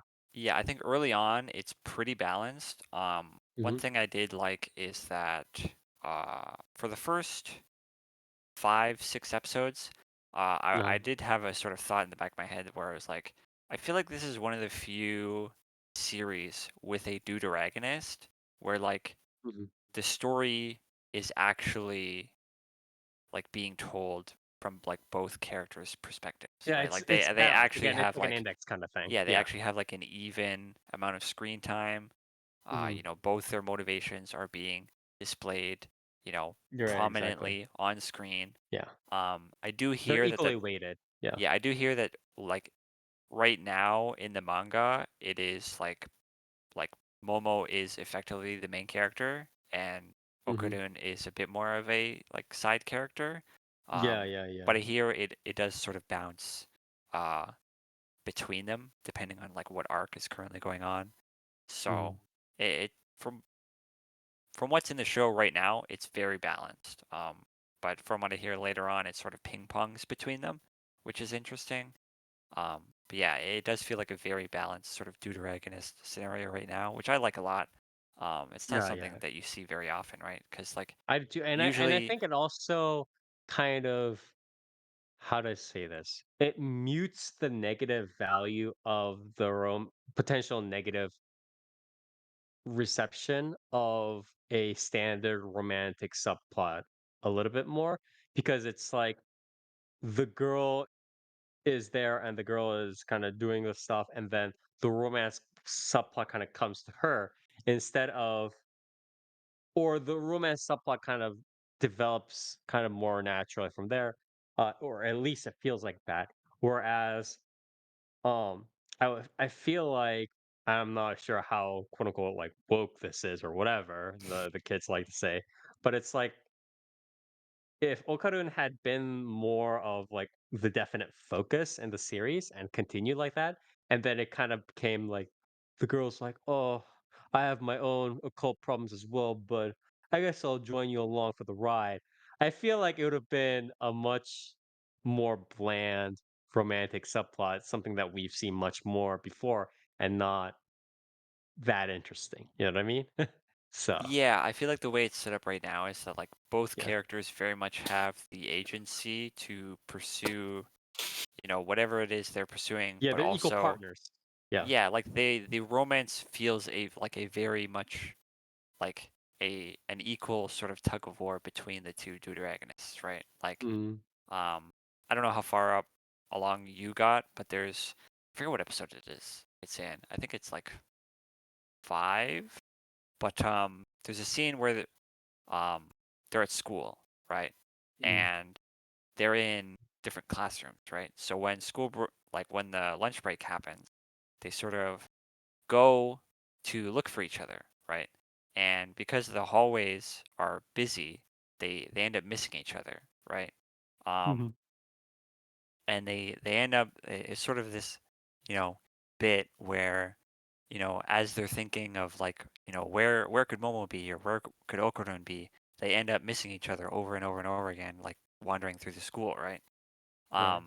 And I feel like this scene sort of demonstrates that like they're equally pursuing, like wanting to be friends with each other, talk to each other, be around each other, as opposed to it just being like Okurun wanting to make a friend and Momo is kind of just like, yeah, I guess I'll do that, right?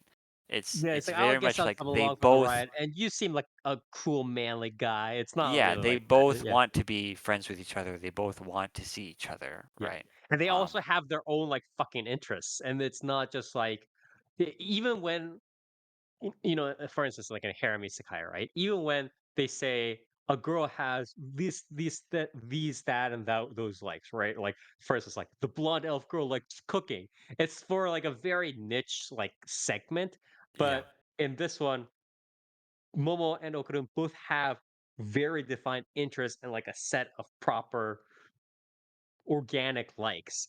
And then they develop the relationship around that as well, right? Yeah, yeah.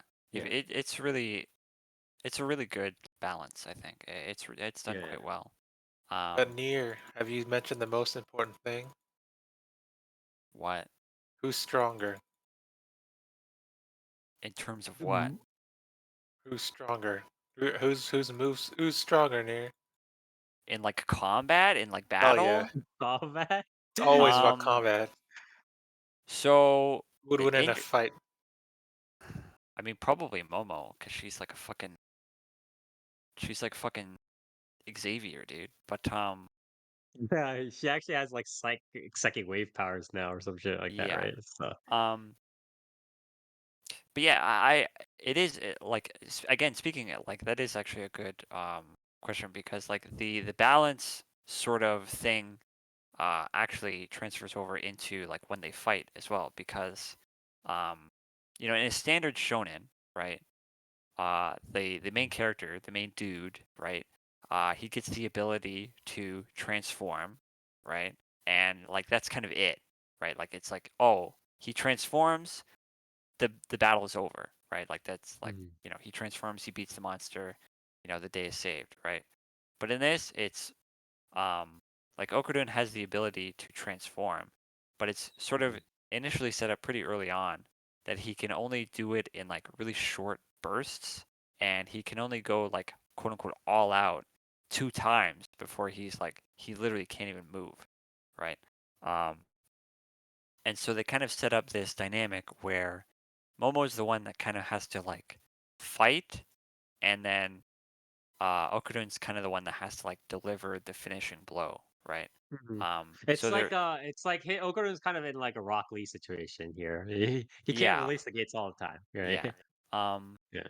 And it's cool. Like they have to, actually, use teamwork to fight Mhm. some of these monsters and ghosts.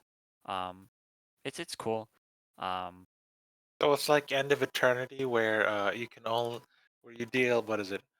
Where you deal soft damage using machine guns, and then you have to deal like permanent damage with handguns. Yeah, That's an yeah. insane comparison, but yeah, you're actually kind of right. Yeah. Hell yeah! Yeah. Yeah, I really like the character dynamic between Mhm. Okuden and Momo. Um, Yeah. yeah, as for the story pacing, it's surprisingly slow in the adaptation. We're up to Yeah. Yeah, we're up to so like 8 episodes now, and you think this is gonna uh go for a second season or what? What's I happening here? mean, I would be shocked if this isn't already like planned for a second Yeah, season. exactly. I don't think it's been Especially with like all the money in it. Yeah. yeah, I don't think it's been like Like publicly greenlit or anything, but I would be shocked if it's not yeah, being it's like probably already in the stocks from like 3 years back, and they just haven't like fully announced it. Yeah, I yeah. think that's pretty much how Um, it is. but yeah, the pacing right now is pretty slow. We're 8 episodes in, and Jin hasn't been introduced yet. Like we've only just recently gotten Ira introduced, which is sort of um the female sort of supporting, I guess, romantic competition, quote unquote. A little bit of banter here and there Mhm. between Momo. Um, so like the introduction of like just the core cast has been quite slow. I'm not really sure what this sort of cutoff is going to be for the first season. Because I personally haven't read ahead to the manga. I haven't really Mhm. heard talks of what like any major arc is that it could end on. So far it's been relatively low stakes, like mini arcs. Um, like the main arc of like getting his wiener back is like the first arc, and then afterwards they have to get his balls back.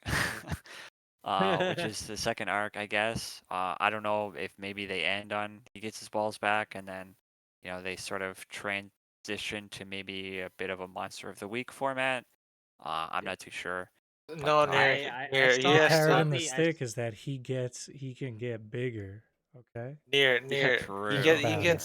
he gets his wiener back. Then he gets one ball. Then he gets the other Yes, one, and then he yes, gets I don't know. yeah. Or So right I now, don't know where we're I'm going with. pretty I saw some sure. spoilers, but what I'll say is I feel like it's probably going to go towards more of like it won't be maybe as long as this current arc, but it'll probably be still like maybe mini arcs format ish. I feel like Yeah, I think that's the best way to go about it. Probably. for sure, for sure. Yeah. But yeah. Um, audio You want to visuals. go? Yeah. Um, You want to go over to the Hold on, audio visual set? Yeah. hold Okay. on Okay. near. Oh, Tesco. What is the den? uh, I don't Has know. the den showed up in the series yet? I don't think so. Um, I don't know if that's like an actual thing. I don't really know why it's called Dandadan, but yeah, Yeah, me either, I don't know. honestly. I don't know if that's like an actual like thing in the series or not, but they haven't like name dropped Dandadan or anything. But yeah. I Um, thought that was just supposed to be like a goofy, like a playful, like like plosive. onomatopoeia or something. Yeah, I have no idea. No, because I mostly forget what I is. saw. It wasn't in one of the trailers, like where they do that specifically, Probably. like as the title comes in. Yeah. Yeah. Um, but yeah, audio visuals. Again, Science Saru. They're kind of really good. They've kind It of kind of like lauded universally. yeah. They've definitely pretty much always been on sort of the cutting edge for visual style. Yep. And even in some of their more, I guess, budget works. Mm. They've still had very good animation, very good character animation, especially. They do very good jobs at animating sort of the body moving, acting as it will. Um, and this transfers over pretty well to Dandadan. The action scenes are done very, very well. It helps that Science Starter has some of the most talented storyboarders and animation directors working for them Yeah. right now. Pretty much all of the directing is very top tier. The action scenes are storyboarded in very creative manners. A lot of really, really cool cuts. A lot of very, very I told Nier, impressive cuts. yeah, I told Nier this before the podcast, but I said the intro sequence of episode 1 for Dandadan alone has some has more animation quality in that single sequence than some entire anime have during this season. This is not a joke. This is not an overstatement. This just you can obviously, no animator really like truly just hates working on like the anime that they're on, right? Unless it's like they're under like a shitty director or something like that, right? But it's like in terms of like their actual work, nobody like hates drawing stuff. But especially in Dandadan, I feel like it's one of those series where you can tell that they really love and were allowed to do what they love to do and just kind of go all out in drawing these scenes. You can really tell. So Yeah. yeah. There's I don't want to spoil it, Mhm. but there's a sort of, I guess, a flashback sequence in episode 7.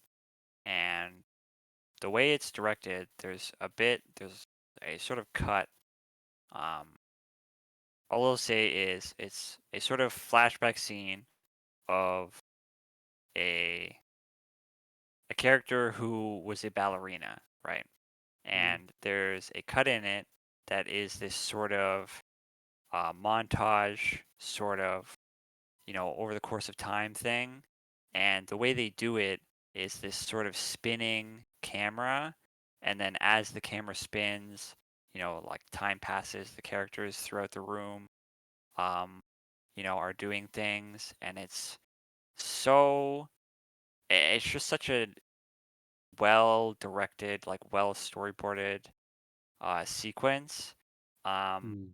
it's legitimately like I really think like this sequence, like this episode deserves Mhm. some sort of award, like just straight up. It's really it's genuinely like one of the craziest like single episodes of a show I've seen in a very long time.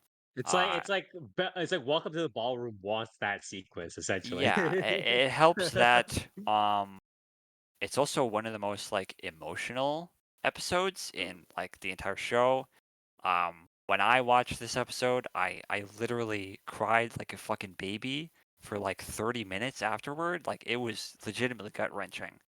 Um, it's an incredible episode, and I think it's definitely one of those like I, I feel like it's one of those episodes that kind of cements a show in your memory for like years to come, if not like forever. Like Honestly, it's such an initially, incredible episode. um, like I think people were comparing this to Kill a Kill before had watched it, right? And while I think the comparison is a little bit still apples to oranges, I do empathize with their sentiments now that I've watched it. You know what I mean? I think it's more Yeah, like a Cyberpunk 2077, 20 Edge Yeah. Runners. That's what it is. Yeah, Edge that's the runners, one. yeah. Yeah, I think it's more like an Edge Runners. But it When's is the Guilty Gear very DLC? good. Yeah. It's just very, very, very, very good. I mean, there's not, and I also said this, but I I solidly think it's definitely a candidate for anime of the year, dun dun dun, at this point for everybody that who's watched it. I think so. for sure. Yeah. but yeah, that's for the visuals, right? Mm. As for the music, again, Ushu Kensuke. I think I've given Ushu Kensuke like my like whatever anime he's worked on. I think I've given him like best music of the year award like fucking for like 3 or Billion 4 times. years in a row now. Yeah. I don't even know, but yeah, this is probably gonna win mine again, because Mm. it's really really good.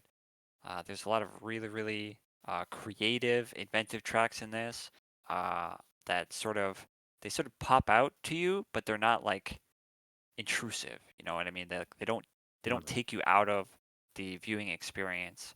Um, and you know, uh, like Ushu Kensuke knows that like the more comedic timings call for some of the more outspoken um, background tracks, and then some of the more emotional scenes call for much more subdued, um, you know, uh, music, right? Like just more, Right. um, in the background, just It's not just like complementing the all full scene. orchestral. It's not Yeah. like yeah. Um, it's it's just such a good soundtrack. Mhm. And yeah, it really elevates this series, I think. Yeah. As for the OP and ED, um, the OP is Otonoke by Creepy Nuts. I think Mm. this is Creepy Nuts' second, extremely viral, extremely catchy, Third? extremely well animated OP of the year. Yeah. Oh, Um, this year. Yeah. Let's see. Yeah. yeah. Yeah. Um, it's really, really, really good. I'm gonna probably have a hard time going back through OPs this year to find something that tops it. But it's insanely catchy. It's been Mhm. stuck in my head pretty much ever since it came out. It's really well animated. It's really creative. It's just overall a very very fun OP. Um, Definitely embodies the sort of spirit of the series very well. The ED is Taidadai by Zutomayo. Mhm. That's It's very famous. Yeah. a little bit more boring, I'd say. But the visuals are fun. The track is fun. It's cozy. Um, but it's when you're competing with Creepy Nuts, it's easy to get It's overshadowed, hard. right? Yeah. Yeah. Um, It's hard to look down. It's easy to like for us, especially us, to kind of look down. But it's like again, it's very good, and again, it's competing with Creepy Nuts, yeah, so it it's it hard. is Yeah. a very good ED, I will say. Yeah. But it's hard when you're in the shadow of a giant, right? So, Mhm. um, but yeah, overall, audio visuals are some of the best of the year. I think in terms of the overall cohesive, uh, like all-in-one package, it's hard to top, right? I think in Yeah. terms of raw visuals, something like Elusive Samurai comes ahead, you know, just a little bit. In terms of the whole audio visual package, I don't really know what beats this. Yeah, It's I don't think anything beats this season. It's very hard, I think. yeah, Anything it's really different. tough competition. Yeah, yeah, yeah. Yeah. Again, yeah. As for the overall package, overall series, um, I mean, like it's good, right? Like, Good. Yeah, I, I feel it's like I feel like if you're, there's I feel like if no you sort of real go into holes in this, it. Yeah, it's yeah, the I feel big like if you thing. go into this and you sort of watch, more than, you know, uh, I feel like the 3 episode rule is a bit tricky with this one because the first arc is sort of like 5 episodes long, right? Hmm. So this one I feel like is you kind of got to give it, if you're sort of watching it and you're not too sure about it, you do have to give it a little bit more um, breathing room, I guess. But Hmm. I think if you go into this and you watch like 6 episodes, and you're like, I think this sucks. Um, I'm pretty sure you're just intentionally being contrarian. Yeah, Like you're just kind of trolling. Yeah. you're either like baiting for engagement on Twitter, or you're like an actual just like you just hate shonen. like you as a or as anime. a Or yeah. I anime. yeah. mean Yeah. that's also possible too, because Oh yeah, Nier, but is it better than Devilman Crybaby?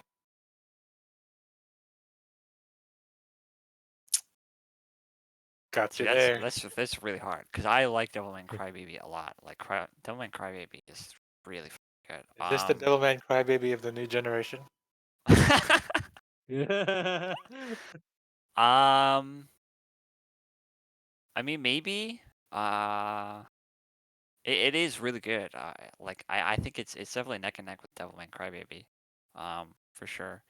Um, I will say I think in terms of like something for general audiences, this is probably better than Azuken. Mhm. Just because it's a bit easier to digest. Azukin is Well, very there's much a something sort like of a little bit of action if you're like really that type, right? yeah, and Like so. Azukin is very much a sort of celebration of like the medium throughout its entire history. So Mhm. if you're a bit newer to anime, Azukin's probably not just, I don't want to sound pretentious, but like it will go over your head a little bit, right? Yeah. But, yeah, I mean this is one of the easiest recommends like you could have since something Yeah. like Freerun, right? Like you should just watch Yeah. it, right? Yeah. Like it's just it's pretty much Even if mandatory like you don't watching understand, if you're even if like let's say in some world, in some timeline, you don't understand the story, you can still have a good time just by watching what is like the animations on the screen. Like this is one of those series. yeah, for So sure. Yeah, there's pretty much no person out there that I wouldn't recommend this to. I think mm, it's overall a very good package. Uh, yeah, it stands pretty much head and shoulders above uh, almost all of the modern shonen coming out right now. yeah, Um, it's good. Right yeah. now it's sitting at an 8.7 on Mall. It's That's very it's good. Yeah. pretty high for Mall.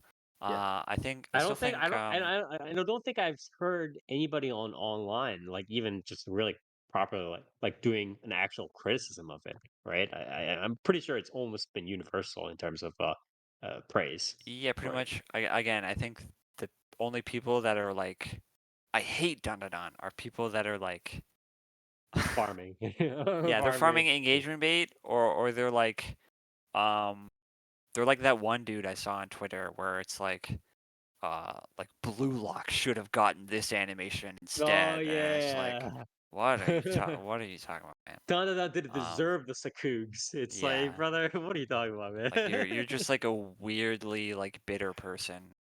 Yeah. It's But not yeah, even like like Blue Lock didn't get the money. Blue Lock got a lot of freaking money. yeah, Like, but what are you talking about? Yeah. yeah, I'd probably Okay. give this an easy 9. Um, Mm. it's good. Like Alright. there's really not much that you can sort of uh detract from this series. Mhm. It is very very good. So Yeah. All right. Well, again, thank you so much for helping to cover Dandan properly. Again, this is Dandan. I believe this is a manga original yep, or yeah, manga original. Um adapted into anime by none other than the now infamous Science Saru, who they have been popping off in the recent years, and I'm so glad that obviously, you know, it's not just Bamco suck and IG like sucking up all the studios and just putting them under one and Cyber Agent putting them under one umbrella. And I'm glad that more of these size sort of smaller studios can get the money, can get the projects that they want and properly animated. And whether it's Science Saru, whether it's Orange, studios like that. And I hope they continue to make more great works in the future like this. But done oh, done. I will Yeah. say another really strong piece of evidence that Dandadan is probably going to get multiple seasons is that the Mm-hmm. only other project Science Starter has slated right now is Uh-huh. the upcoming Ghost in the Shell anime, and that's slated Ah, for yeah. 2026. Yeah, So yeah, yeah. Okay. Yeah, for sure. There's definitely it's probably already stockpiled. They just haven't yeah, announced it yet. But yeah. But yeah, again, this is one of those series. this season, this year, and any year really, where if you if you are like, oh, I'm an anime watcher, I'm an anime lover, bro, you write that shit on your Twitter profile, whatever. Why are you not watching this series? You should watch the series. So that's pretty much it. Again, thank you, Nier, for helping cover this. This is Dandadan. And with that, we're going to move on to the news. We have some interesting news as well this time, so I'm going to blast through it. Not like a ton of news necessarily, but a decent amount of interesting news. First, big one right off the bat. Doujinshi store chain Melon Books. So if you guys don't know, Melon Books, along with some other stores like, for instance, like Tora no Ana, was the other big one, I believe. They are physical stores. They also obviously sell stuff online via online platforms as well. But they sell stuff like doujins. They sell art books. They sell CDs, stuff like that all the time. But Melon Books especially is the one place where um kind of smaller artists can just sell their own like doujinshi. So they sell their own like fan books, for instance, of like Bochi the Rock, or like fan art books, stuff like that. And some of them can be kind of like on the loot side, some of them aren't, stuff like that. So but yeah, this Melon Books, Doujinshi Sword Chain Melon Books, announced on Friday that it will suspend the use of Visa and MasterCard payments starting on December 19th. The chain encourages customers to use JCB and American Express cards or other payment methods on its online shopping services for items shipping after December 19th. So um, a lot of these chains and platforms are getting kind of shut down in terms of payment by Visa and Mastercard, because Visa and Mastercard have been getting pushed by federal regulations in the EU and the US by kind of cracking down on usage of online platforms and platforms in general to um, kind of buy stuff related to potentially child pornography or anything depicting sexual acts or towards minors. So because of that, the car companies are just like, okay, anything that might even be close to that, we are shutting it down. We're not doing it anymore. So a lot of Japanese sites, I think DL site, for instance, I believe, Melon Books, obviously, and a couple other sites, big sites, have been gotten hit by this. It's a little bit unfortunate. Obviously, they have a lot of like flexibility, and they've had a lot of good products on there. But it's gonna be interesting to see how it goes along, and if the ban will ever be lifted back up again. We'll have to see. As well as I believe Manga Toshokan Z, Manga Library Z, a digital service. They also shut down. They're going to shut down this like upcoming November, late November, due to again the same issues with credit card companies. Um, I believe, Akamatsu Ken, who is the manga writer behind Love Hina and Negima Sensei. He also created like an online platform, but then he kind of had to stop and shut down or kind of shut it down because of Visa and MasterCard kind of closing the books on them. Oh, apparently Tora no Ana, which is the other store I mentioned, right? The other doujinshi store chain also stopped accepting payments via Visa and MasterCard for its online service on August 13th. So, it's been shutting down services all over Japan. And again, it's unfortunate. Um, and we'll see what happens. But it is a very big inconvenience. And the issue is it's not just like shutting down certain payments, but this also means that Melon Books and all these other platforms are specifically just getting less revenue because people, surprise, surprise, don't have a million different credit cards. So, Yeah. and Visa and MasterCard are very, very common. It's like extremely common. So, if you're getting shut down by those two companies, you're essentially controlling their lifeline. So it's very, very obnoxious right now for a lot of these Japanese Cryptocurrency is companies. the future. True, dude. Yeah. Got to get on that blockchain. Yeah, We're I gonna mean, I think the educate the other dojos on thing to that blockchain. consider, by the way, too, is Yeah. the fact that like a lot of these rulings are just like nonsense to begin with. Because like if you think about it, like as we were just discussing, like Dandadan would fall under that Do you think that Netflix is going to have its Visa and MasterCard rights pulled from it?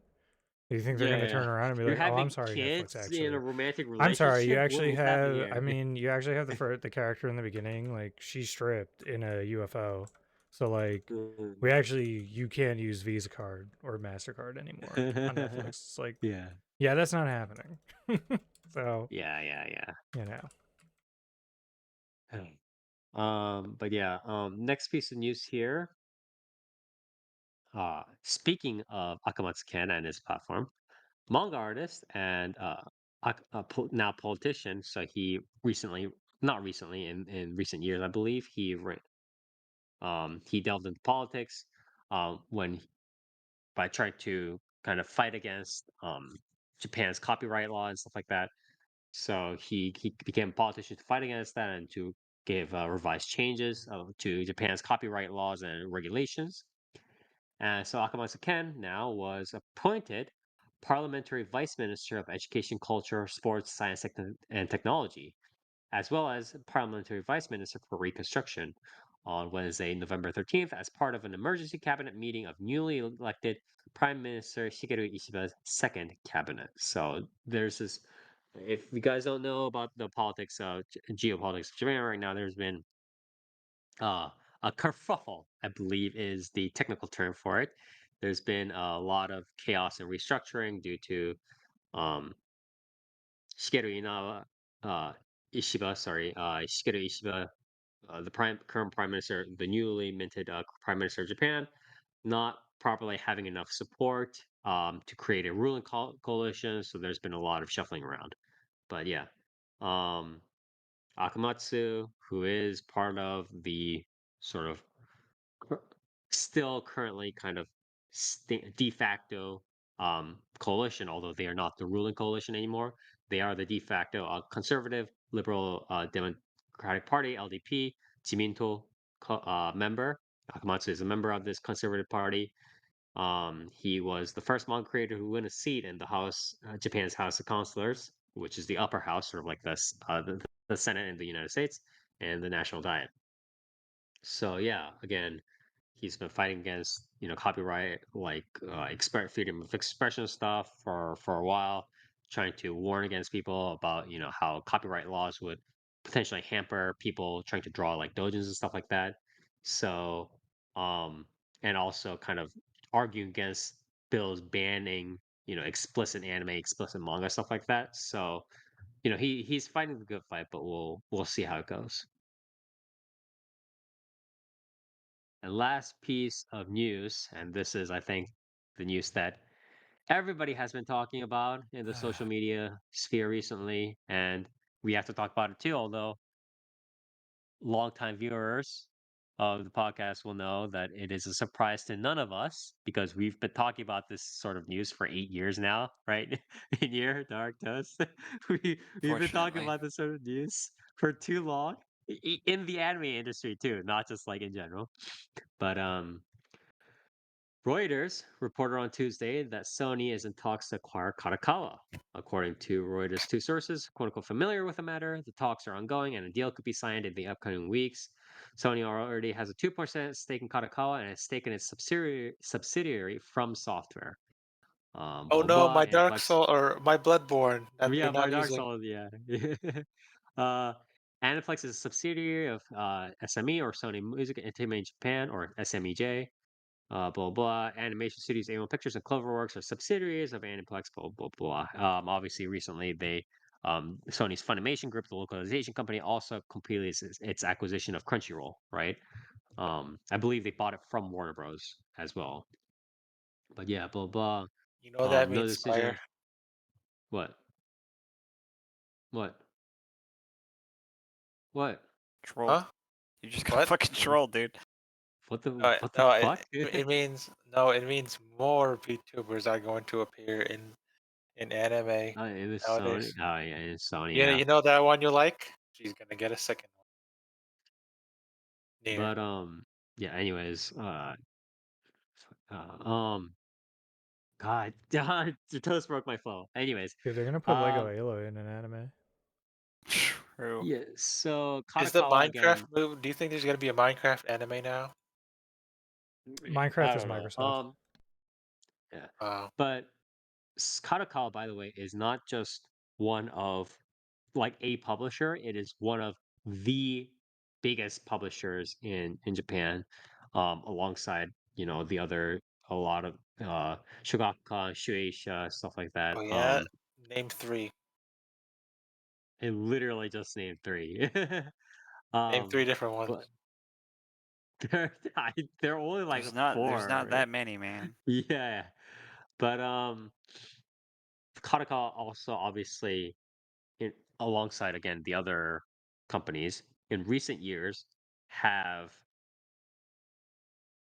done a lot of acquisitions of stuff that is just kind of um in various other industries, right? Where it's like anime studio more anime studios, although obviously anime studios work at with publishers as well, but trying to bring a lot of that sort of like creative talent in house.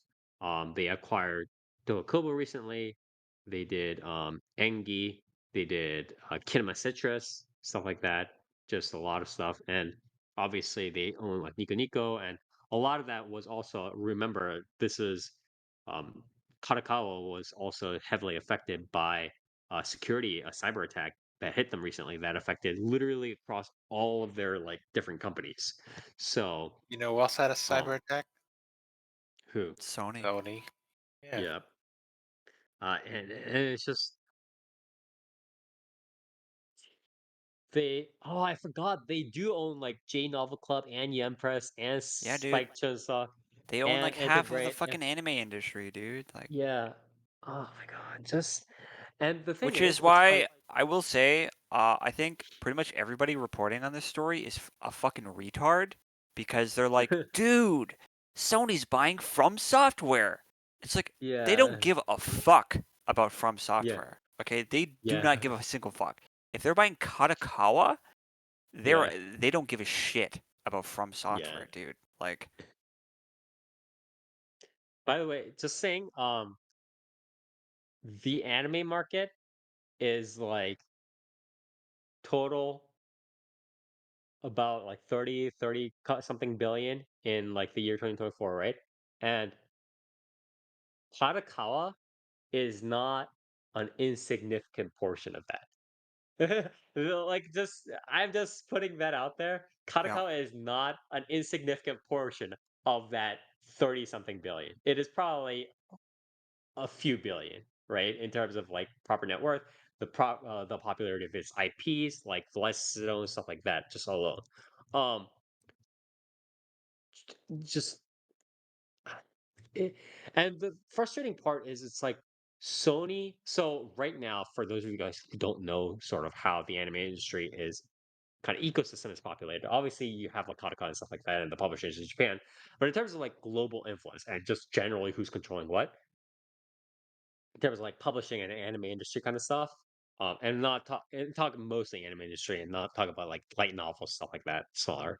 But in terms of anime, there are two major fighters right now on the very top. Obviously, there are a bunch of subsidiaries companies, but it's Sony on one hand and Warner Bros on the other hand, and they are literally chopping up the entirety of the world into their two camps right now.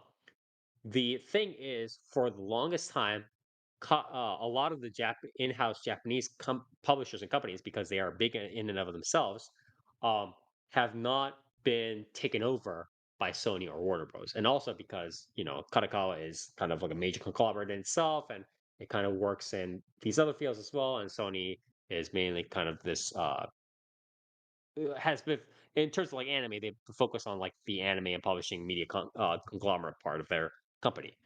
But this move means it's not just Kadokawa, right? Again, Shogakukan, Shueisha, the other companies are all now potentially up for grabs for Sony and for Warner Bros. Right?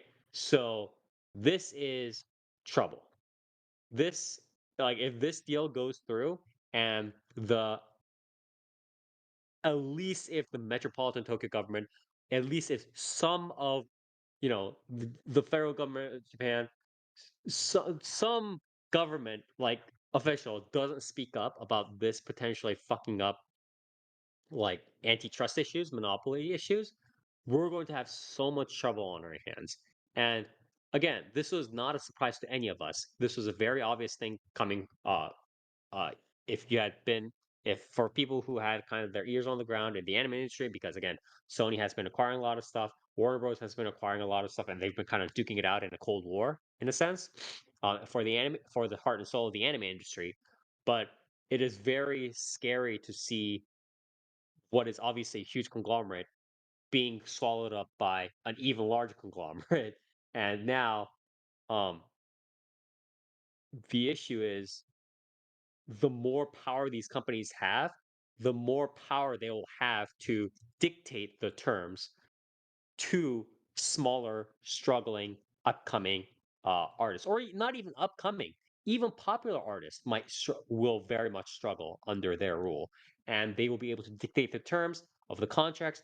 They'll be able to squeeze out the competition and say, "Hey, you want to go back, get the bag? You want to maybe go work with another studio? No, screw you. You're working with us now, or you're not working at all. You're going to be squeezed out of the industry.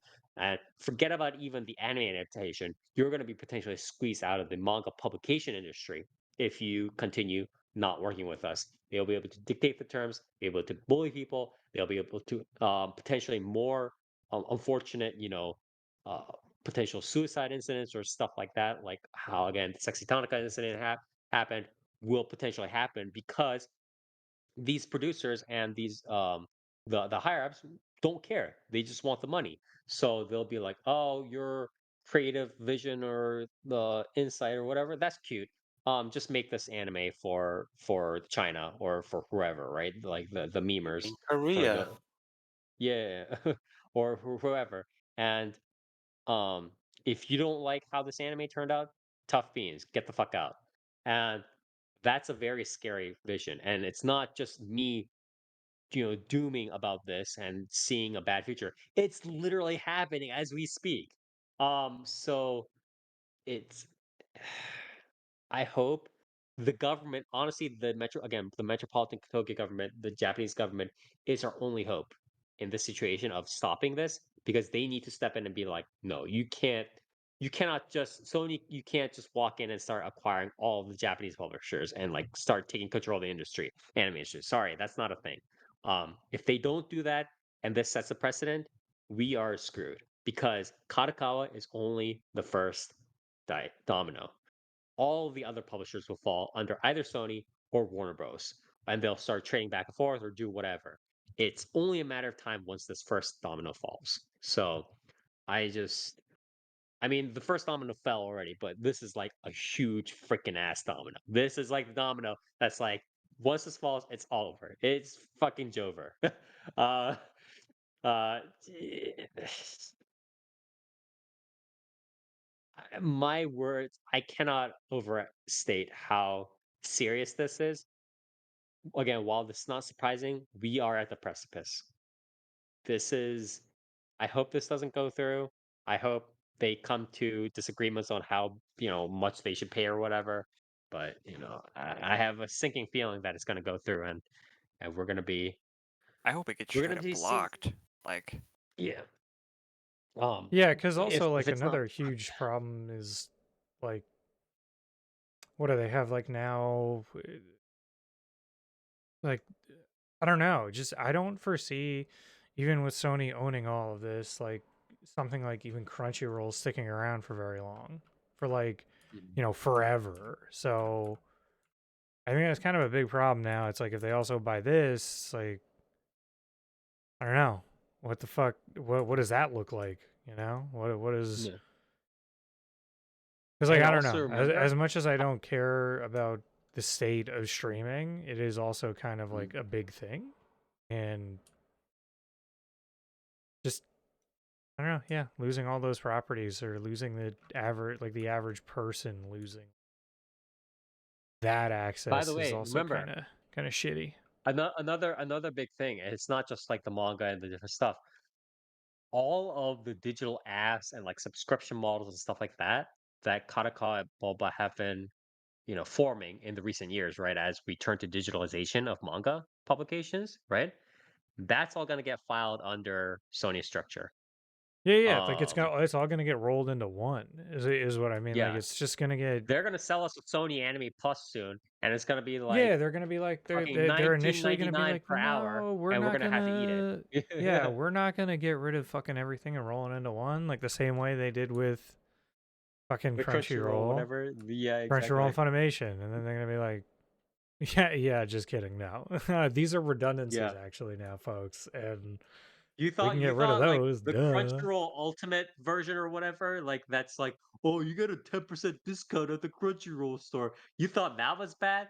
They're gonna be making you freaking donate to the blood bank in order to watch episode 2 of Dandadan season 2 in the year 2025. Like that's what's gonna happen. It's gonna be bad.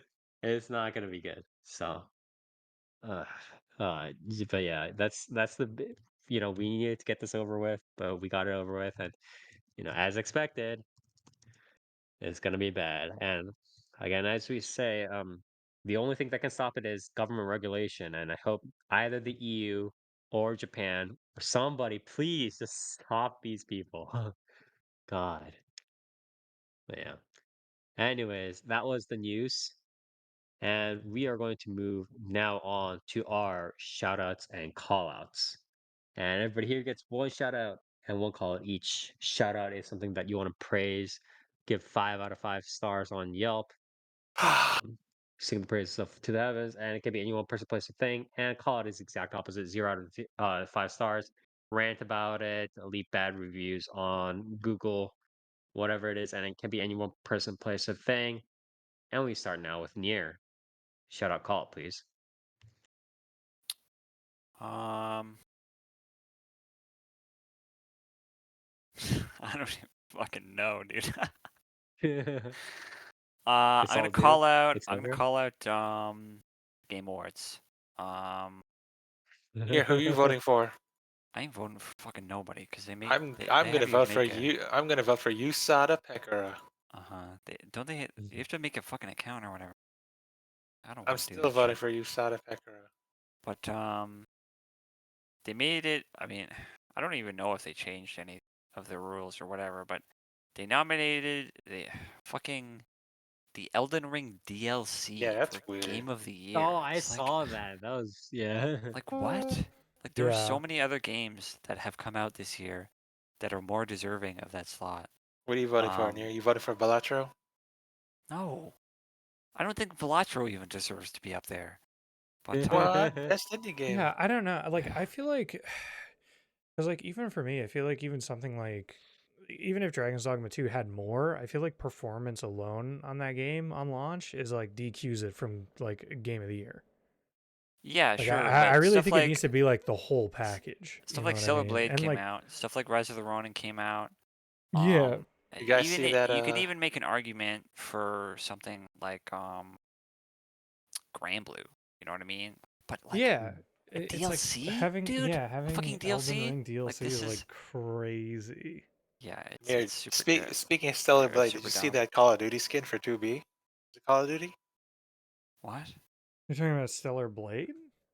Yeah, Yeah, you There's mean the no Stellar Call Blade of Duty. DLC? Yeah, what are you talking about? Call of Duty? you guys didn't see the. Yeah, I did see the Stellar Blade DLC. It looks very good. Yeah. Was it I'm Call probably of gonna Duty? pick that game Or up. was it soon. Rainbow Six?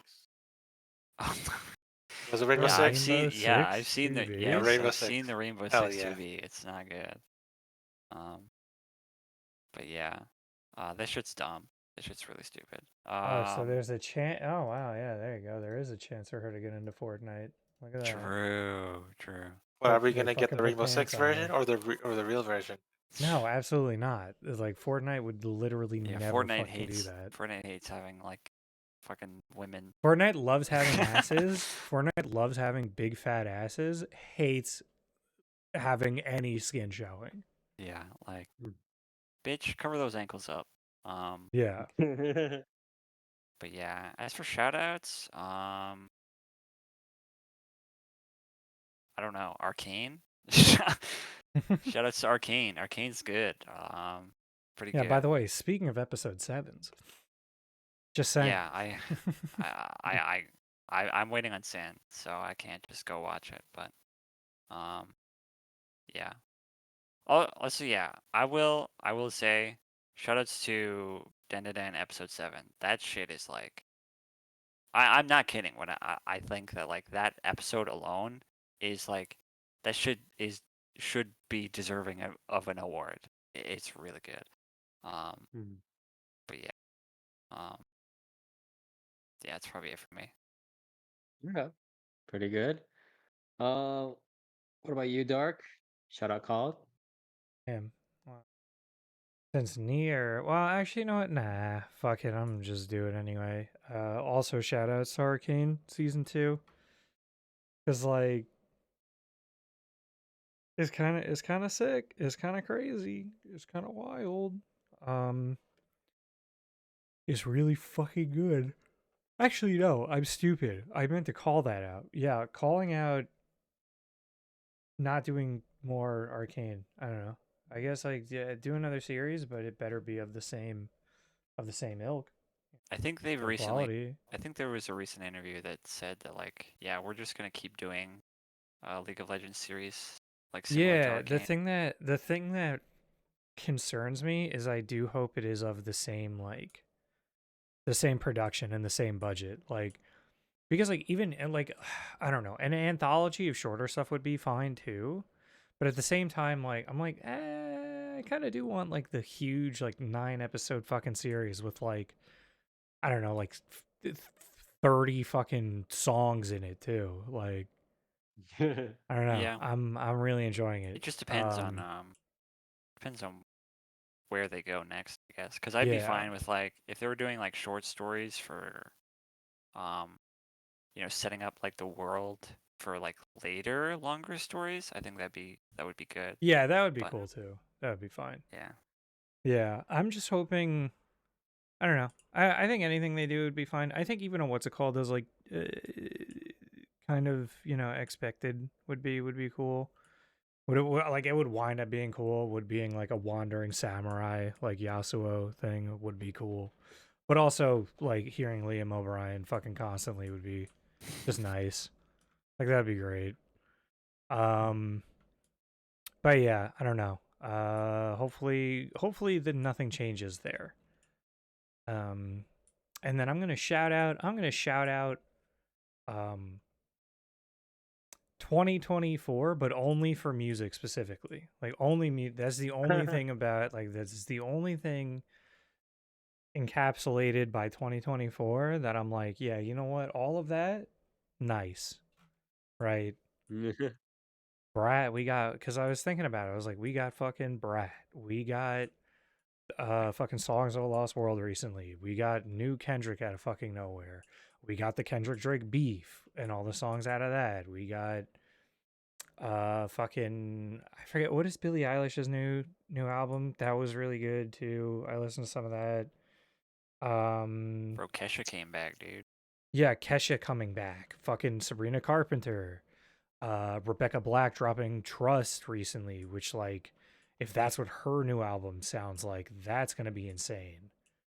Um Even like Tyler the Creator with Chromacopia, like LL Cool J with The Force.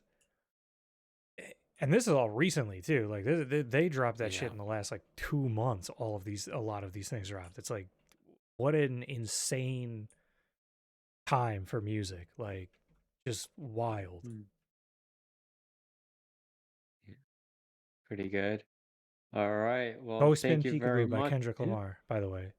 Yeah, Yeah. annoying fucking song, hilarious, like still a bop. All right. Well, thank you very much, Dark, for your shout out call out. I guess I'll go next here. My shout out is actually to Toast because Toast helped me get the auto tickets, concert tickets and stuff like that, in a proper and timely manner, which was nice. I think he had a little bit of trouble on his end, but he managed to fix I that. got it So settled. yeah, yeah. My call out is this is one I do every once in a while, I think, is to the anime community because the part of the problem with like if we go back to the like Sony acquisitions and stuff like that, right? or potential acquisitions, whatever. Part of the problem here is obviously like the march of capitalism, right? It's like the companies want to do their thing, but also we know that bullying corporations and making them look bad and stuff like that and calling them out in public works, right? And the only reason why, and one of the major reasons as to why these companies have been able to get away with so much of the stuff that they do is because the anime community refuses to not even like talk about it, but like they just have like no concept. To people, like again, we're nerds, so we talk about studios. And like 99.999% of these like anime community people who are like, oh, I'm an anime nerd, I'm an otaku, I'm an otaku, I'm an anime lover, man. Like people have no idea about these studios, no ideas about these conditions, no idea about what's going on in the industry, no about what's coming out down the line, no idea about any of this stuff until we're already on the brink, until we have news again about 81 pictures like worker like jumping off out of a window, until we have news about somebody offing themselves, until we have news about you know overworked people at map on the people going like make punk faces going like they did what, like reaction videos, like it was the most surprising stuff. And it's the ignorance of of the anime community that refuses to even Google the most basic stuff, like just studios or like how much workers maybe got paid, stuff like that. And just complete ignorance, refusal to like look at anything except, oh, I just want to see Dragon Ball Go Zoom, whatever. Um, and because we are living in this sort of time of ignorance and idiocy, we're just letting things go off the cliff. And now we're like surprised when Sony, who already owns like half of the anime industry alongside Warner Bros., people are like surprised when suddenly they're like, oh, we're gonna snap up Kadokawa and complete the trifecta now. And for literally anybody even mildly interested in anime in the anime industry, you would have thunk that they would have known that in the first place, or they would have not been surprised that this attempt was happening. So very disappointed. Just a lot of this was kind of brought on by the community in general for not refusing to speak out, for not refusing to know about anything, for just being like, oh, as long as the studios give me the Demon Slayers, it's fine, and not just being living in complete ignorance. This is our fault, honestly. A big part of it, at least. So that's my call out for now. And last, we have Toast.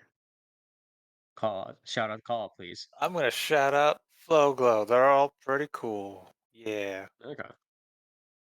My Your shout call out out? is Ticketmaster. Uh, Screw those guys. call out, yeah, Call out, you mean? yeah. Yeah. Screw Yeah, I don't know if you Ticketmaster. want to shout out Ticketmaster. I will. I will. I No, will he's doing the say. right thing. He's calling them out. I will say thank you for refunding my extra tickets within 24 hours, even though it says no refund. Well, you can do that apparently. Hot tip. Yeah. But you All right. you have to actually talk to a person to do that. Like it says, you have an That automated sucks, thing. though. Oh, I only have to wait 2 hours. It's fine. Okay. But yeah, All right. At least you got I it done, which is good. yeah, call out to Ticketmaster for the dynamic pricing, bro. Yeah. The prices are horrid. Yeah. A 170 ticket turns into 220 or 210. A $50 ticket turns to 78, and what is it? And a 250 ticket turns into what, 330 last I checked. That's why Dynamic I asked pricing you my for the prices before. It's like because I know the prices got ridiculous last time. But yeah. Mm, Ticketmaster doing Ticketmaster stuff. But anyways, thank you very much, Toast, for your shout out call out. And with that, we are finally done with our fourth episode of the Fall 2024 review series.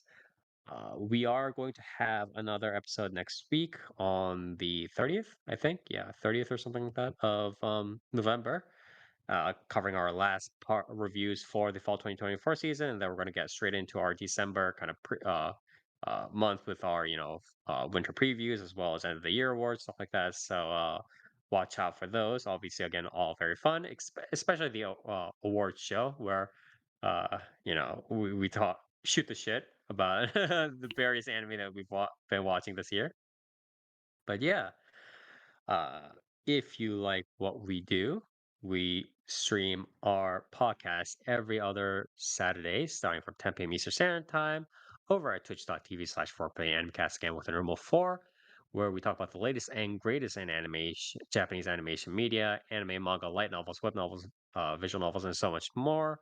Check us out here. We have our recorded podcasts and clips/highlights here, as well as on YouTube, whichever format you desire. Check us on our social media for updates and news on Facebook, 4Play Animecast, as well as on Twitter, a handle at 4PB Animecast. So check us out here, check us out there, and as always, we'll see you next time.